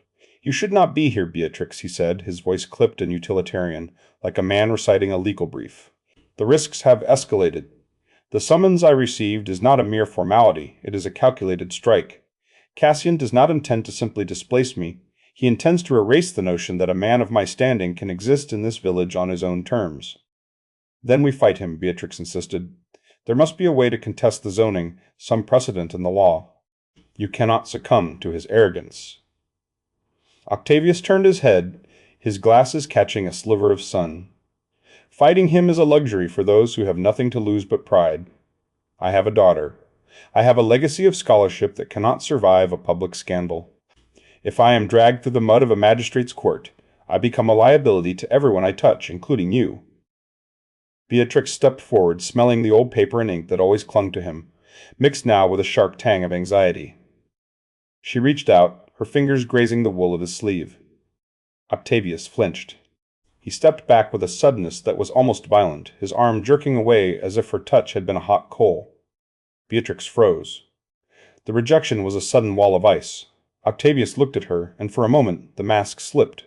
She saw a profound, shimmering terror, not of Cassian, but of the possibility of wanting something he could not protect. He was retreating into the fortress of his own repression to save them both from the fallout. "The distance is the only thing that is safe," he murmured. "Please return to the house." "And leave you to face this alone?" she asked, her voice trembling. "I will not be a silent observer to your ruin."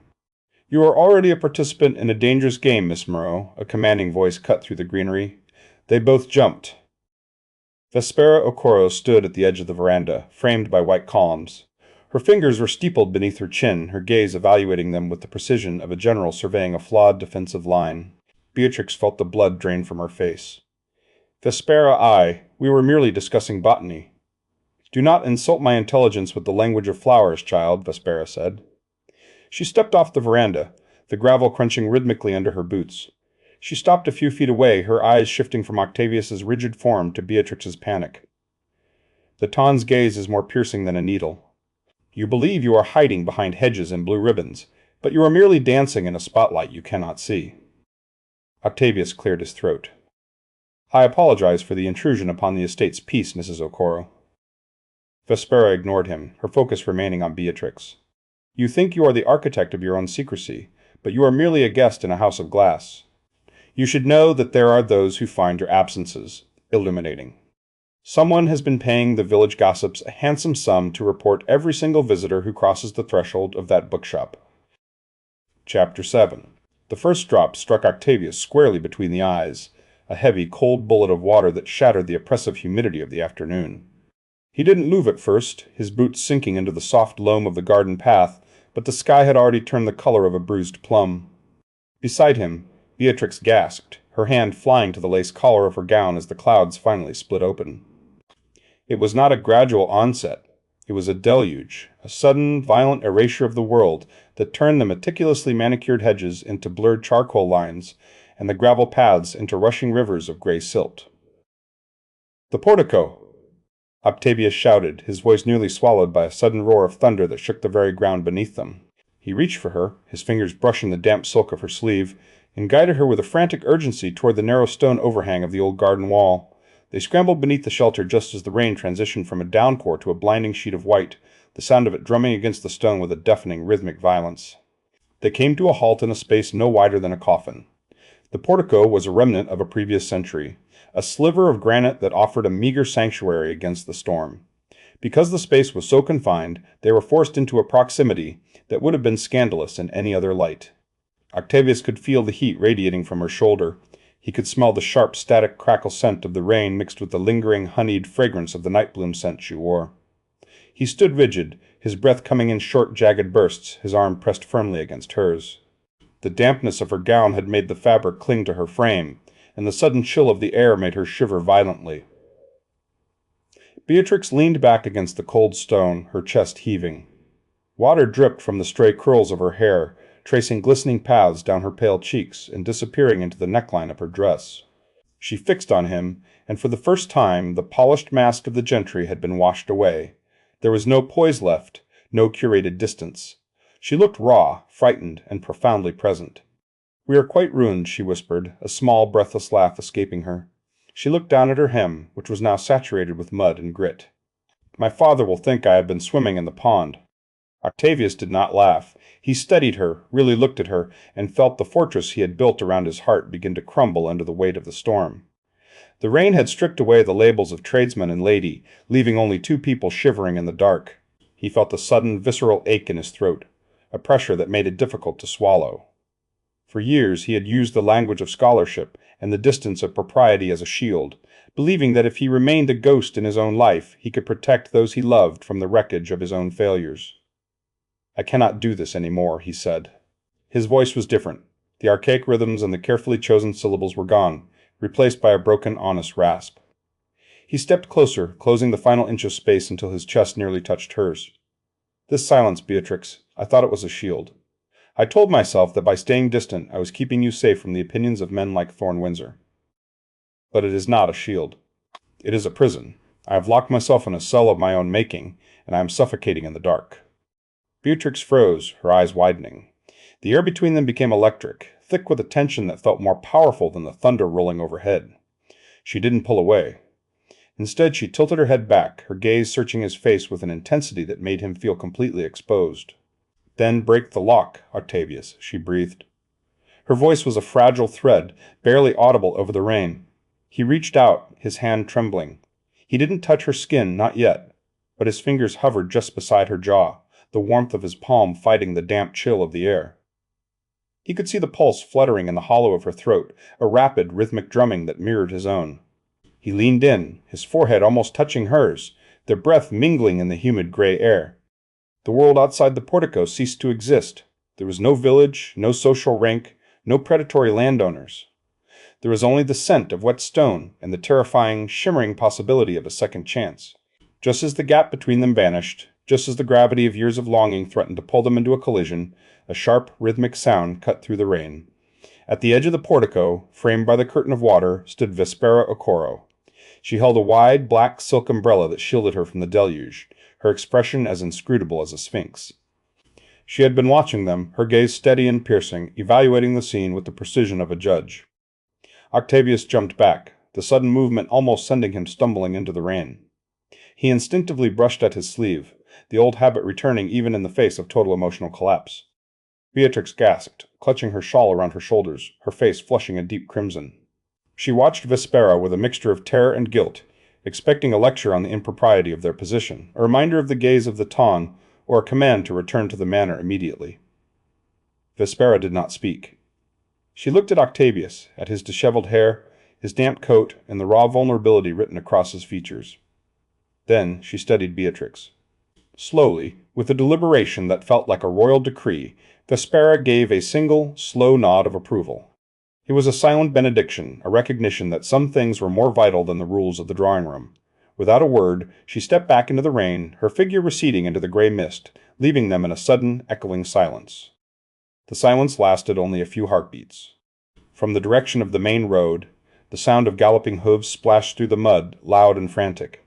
A messenger, drenched to the bone and splattered with filth from his boots to his waistcoat, slid to a halt before the portico. He was panting, his breath coming in ragged plumes of steam in the cooling air.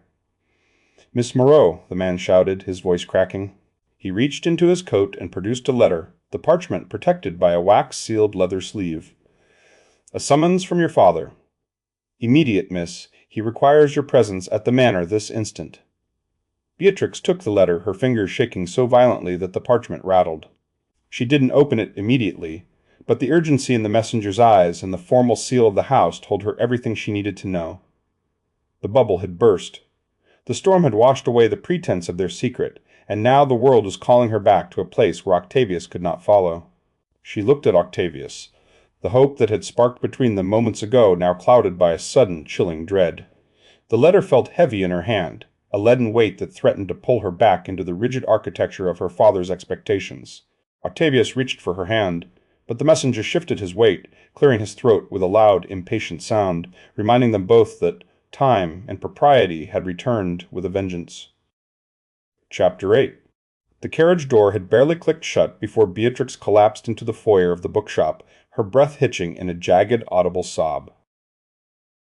She did not wait for Octavius to speak, nor did she observe the customary pause for greeting.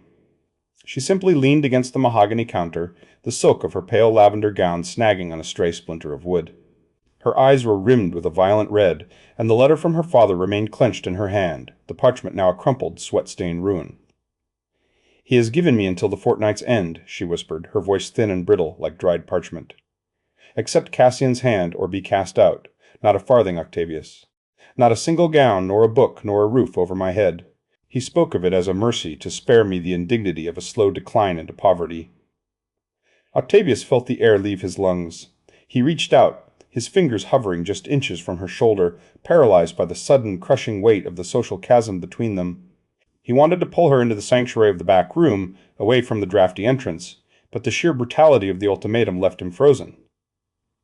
To be a tradesman was a quiet burden. To be the catalyst for a woman's exile was a catastrophe. "The man is a monster," Octavius said, his voice low and precise, though the rhythm was disrupted by a tremor. "He is a creditor," Beatrix replied, finally looking up. Her expression was not one of defeat, but of a cold, hard clarity that terrified him. "My father does not see a daughter, he sees a liability that can be liquidated. Cassian knows this. He isn't courting me, Octavius. He is acquiring me." Their moment of shared grief was severed by the chime of the bell.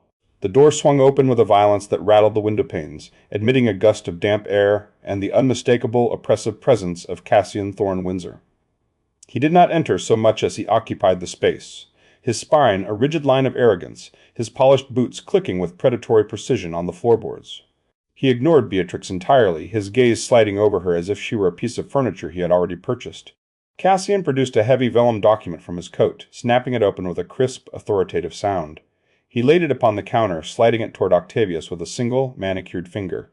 "A technicality of land use, Vance," Cassian said, his voice dripping with a forced, oily politeness. It appears the deed for this particular plot was never properly amended for commercial trade following the estate's partition.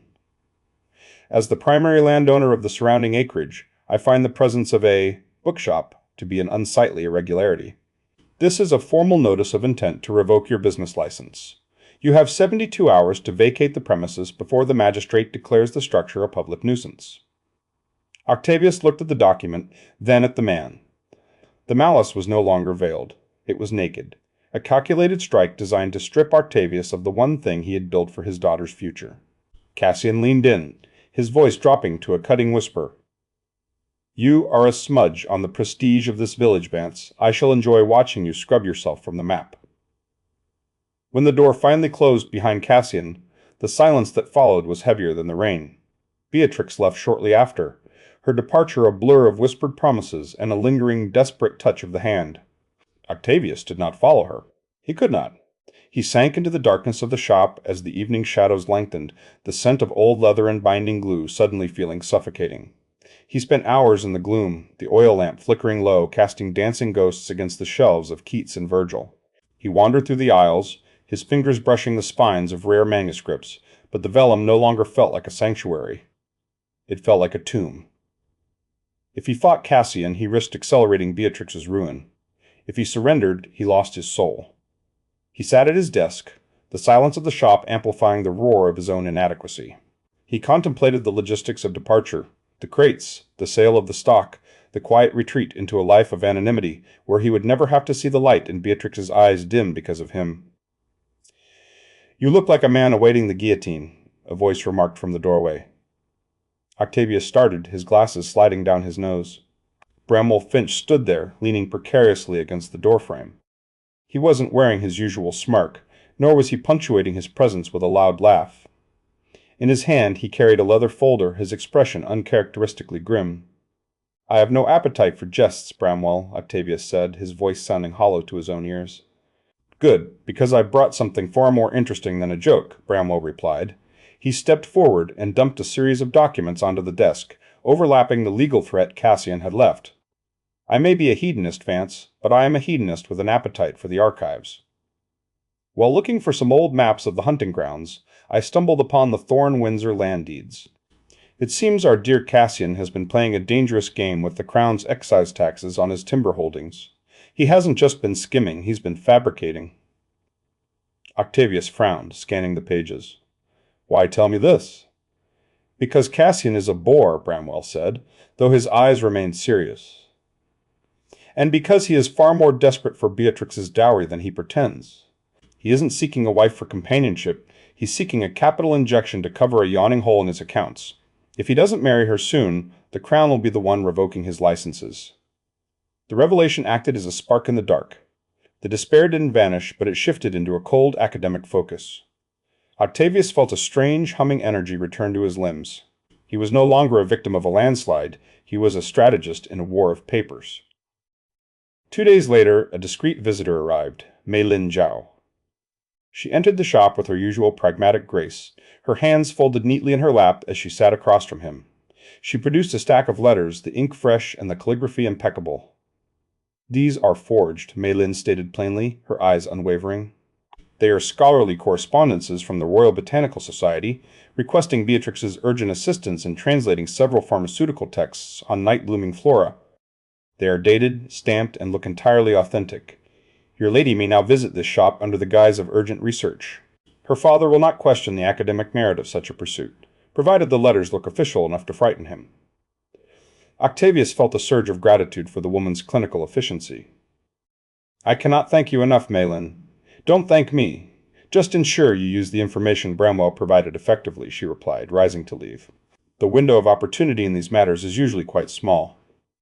Octavius turned back to his desk, his mind already weaving the counterstrike. He began to draft a letter to the magistrate, citing the irregularities in Cassian's deeds as a reason to stay the eviction. He felt a glimmer of hope, a belief that he could carve out a space for himself and Beatrix in this rigid world. That hope was shattered when a second messenger arrived, breathless and shivering, just as the sun began to dip below the horizon. He handed Octavius a formal summons. Octavius opened it, his heart sinking as he read the elegant, cruel script. Cassian had not waited for the 72 hours. He had leveraged his influence with the local court to move the proceedings forward. The hearing for the revocation of the shop's license was not in a week, nor in 3 days. It was scheduled for tomorrow morning at 8 o'clock. Chapter 9. The village square had been transformed into a battlefield of petals and prestige. Silk awnings in pale primrose and mint green stretched across the cobblestones, casting a filtered light over the assembled gentry of the town, who moved in a slow, predatory glide. It was the seasonal flower show, an event where the competition was less about the botany and more about the sheer expense of the imports. Women in empire waist gowns of watered silk carried lace parasols like shields, their eyes scanning for any slip in decorum, while the men stood in stiff clusters discussing acreage and excise taxes with the rhythmic boredom of the landed class. Octavius Vance did not arrive with a cart of leather-bound volumes or a modest display of seedlings. He arrived with a wagon that groaned under the weight of a singular, massive installation. As the laborers helped him slide the structure into the center of the square, a hush rippled through the crowd. It was not the curated, symmetrical perfection of the other displays. It was a wild, towering architecture of flora that seemed to breathe and surge upward, defying the rigid geometry of the surrounding booths. It was an eruption of nature in a place that preferred its nature pruned into submission. At the base, the arrangement was anchored by heavy, deep crimson roses, their scent thick and intoxicating. Interwoven through the center were stark, ivory-white lilies, their trumpets flared open in a silent shout. But it was the crowning element that caused the first audible gasp, thick clusters of nightbloom scent, their pale, ethereal blossoms shimmering with a ghostly luminescence that should have been impossible in the midday sun. In the secret language of floriography, the combination was not a mere decoration. It was a manifesto. The red roses spoke of passion, the lilies of purity and longing. The night-bloom scent was the signature of a shared, hidden world. Together, they formed a public confession of love so explicit it was practically an invitation to scandal. "Good heavens," a woman murmured, her fan snapping shut with the sound of a pistol shot. "Is he quite mad?" Octavius stood beside his creation, his fingers grazing the rough wool of his coat. He did not adjust his glasses, he did not brush the dust from his sleeves. For the first time in a decade, the internal machinery of repression, the careful curation of his every word and gesture, had ceased to function. He felt a strange, humming lightness in his chest, as if he had finally stepped out of a heavy cloak he had worn since childhood. Cassian Thorne Windsor approached, his posture so upright he seemed carved from a single piece of mahogany. He stopped 3 feet from the arrangement, his gaze flickering from the flowers to Octavius with a look of profound distaste. He checked his pocket watch, a gesture of calculated impatience. "Vance," Cassian said, his voice dripping with a forced, oily politeness. "I was unaware that the local nursery had begun specializing in the grotesque. Tell me, did you find this particular arrangement in a guidebook for the delirious, or did you simply forget the basic principles of symmetry?" It is an eyesore, a vulgar, loud display that clashes quite violently with the dignity of the square. Octavius looked at him. He didn't see the powerful landowner or the threat to his lease. He saw a man who lived in a house of mirrors, terrified that a single crack might reveal the emptiness behind the glass. "I have spent my life calculating the distance between my heart and my tongue," Octavius thought, the realization spiking through him like a fever. "I have played the part of the quiet scholar, the invisible man, the ghost in the library. I have waited for a permission that will never come from men like him. Why should I seek a seat at a table where the food is ash and the conversation is a lie? Let the bridges burn.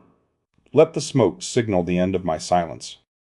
"The symmetry you crave, Cassian, is the symmetry of the grave," Octavius replied, his voice ringing clear across the square, carrying further than he had ever permitted it to. "It is the beauty of things that have stopped growing. This arrangement is not intended to please the eye of a curator, but to speak a truth that cannot be contained in a ledger or a deed." Cassian's smile that stayed cold. "Truth? You speak of truth while standing in the middle of a public square with a bouquet that reads like a cheap romance novel. You have forgotten your place, Vance. You are a tradesman playing at being a poet. It is pathetic." "My place," Octavius said, stepping forward, his voice devoid of its usual hesitation, "is wherever I choose to stand. My worth is not measured in the acreage of my holdings or the antiquity of my title, but in the truth of my devotion. I would rather be a beggar with a heart that speaks than a lord who has forgotten how to feel." A collective intake of breath swept through the ton. The murmurings grew into a low roar of indignation. To challenge the social hierarchy so openly, to prioritize emotion over estate, was an act of social suicide. He could see the judges of the flower show whispering, their faces pinched in horror. He had not just broken a rule of decorum, he had committed a heresy of class. He had effectively exiled himself from the only society that granted a man legitimacy in this valley. He didn't care. He turned his gaze away from the sneering face of Cassian and looked toward the railing of the viewing platform. Beatrix was there. She stood between her father, whose face was a mask of thunderous disapproval, and Cassian's hovering presence. She looked as though she had been turned to marble. Her skin was a stark, translucent pale, and her hand, the one resting on the wrought iron railing, was trembling so violently that the lace of her cuff fluttered in the breeze. She wasn't looking at the crowd, nor at her father. She was staring at the night bloom scent, her eyes wide and glistening, reflecting the impossible light of the blossoms. Octavius felt a sudden, sharp fear, not of the scandal, but of the vulnerability he had just exposed. He had thrown his heart into the square like a challenge. He had stripped away every defense, every scholarly shield, and left himself open to the most devastating blow of all, her silence. As the crowd began to close in, the voices rising in a tide of judgment, Cassian leaned in toward Beatrix, his voice a low, possessive hiss. "Look at him, Beatrix, a madman. A commoner who thinks a few flowers can bridge the gap between a shop and a manor." Beatrix did not move. She did not blink.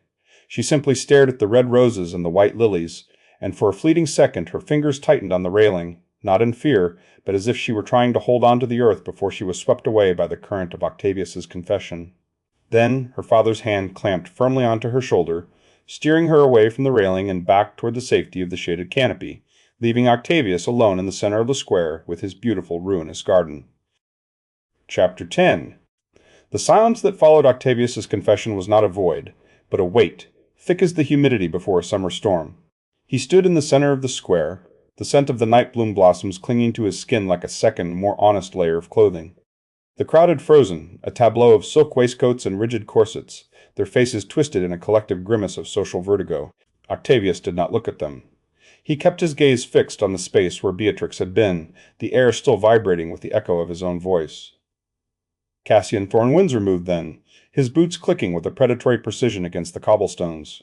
He stepped into the gap, his posture a column of unyielding arrogance, and reached out a hand toward Beatrix. It was not an invitation so much as a claim, a physical manifestation of the lease, the land, and the lineage he believed entitled him to her. His fingers were manicured, the gold signet ring on his pinky catching the light, as he gestured for her to return to the shade of the canopy, away from the contagion of Octavius's sincerity. "Come, Beatrix," Cassian said, his voice a polished blade. "Let us leave this theater of the absurd. The spectacle has reached its zenith, and it would be a pity for your reputation to be further tarnished by association with a man who mistakes a garden for a manifesto." Beatrix did not move toward him. Instead, she stepped forward, moving out from under the canopy and into the unfiltered glare of the afternoon sun. The movement was slow, deliberate, the rustle of her pale muslin gown a soft friction against the sudden hush of the assembly. She stopped a few feet from Cassian, her head tilted slightly, her eyes no longer marble but liquid, searching. She watched the hand extended toward her, the hand that represented security, the ton, and a lifetime of curated silences, and then she studied Octavius. "You speak of reputation, Cassian, as if it were a garment one wears to keep out the cold," Beatrix said. Her voice was lyrical, carrying that airy quality that usually signaled a daydream, but now it possessed a sudden crystalline firmness. "But I find the fabric stifling. I have spent my life learning the language of flowers, because the language of people has become so dreadfully hollow." Cassian's smile didn't vanish, it simply curdled.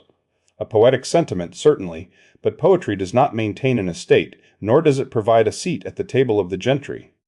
"You are drifting, Beatrix. Allow me to ground you." "I would rather drift into the unknown than be anchored to a void," she replied. She turned her back on Cassian, a gesture of such profound social violence that several ladies in the crowd gasped, their fans snapping shut like small guillotines. She walked toward Octavius, her steps light but unwavering. When she stopped before him, she did not reach for his hand immediately. She looked up at him, her gaze tracing the lines of his face, the glasses slightly askew, the dust of the bookshop still lingering in the creases of his coat. "I choose the mind that understands the night bloom," she whispered, though in the vacuum of the square it sounded like a shout. "I choose the heart that speaks the truth, even when the world demands a lie. I choose you, Octavius." Cassian's face contorted, the mask of the polished aristocrat slipping to reveal a raw, jagged narcissism. He stepped forward, his voice dropping to a hiss that carried across the silence. "You are committing social suicide, Beatrix. You will be a pariah. You will be the joke of every drawing room from here to London. You would trade your station for a tradesman, for a man who sells ink and old paper." From the periphery of the crowd, a sudden melodic burst of laughter erupted. Bramwell Finch was leaning back precariously against a stone planter, his expansive hand waving in the air as if conducting a symphony. "Oh, do shut up, Cassian. It is the most exciting thing to happen in this valley since the great frost of 12. Truly, the drama is exquisite." Beside him, Mei Lin Zhao did not laugh. She stood with her hands folded neatly in her lap, her gaze fixed on Cassian with a cold, surgical detachment. She didn't say a word, but the unwavering intensity of her stare seemed to shrink the landowner, stripping away the perceived power of his title until he was merely a man shouting at a woman who no longer feared him. Beatrix's father, who had remained a statue of thunderous disapproval, finally moved. He studied his daughter, then at the shifting tide of the crowd, the curiosity replacing the horror, the quiet admiration beginning to ripple through the younger members of the ton. He saw the resolve in Beatrix's shoulders, a strength he had perhaps forgotten he had fostered. With a curt, reluctant nod, a gesture that was less a blessing and more a surrender to the inevitable, he stepped back, granting them the space they had claimed. Octavius felt the world rush back in, the smell of crushed grass, the distant chime of the village clock, the frantic beating of his own heart. He reached out, his fingers brushing her wrist, and then, with a sudden urgency that defied every rule of decorum they had ever known, he led her away. They retreated from the noise and the staring eyes, weaving through the hedgerows and slipping past the ornate gates into the sanctuary of the night bloom garden. Here, the air was different.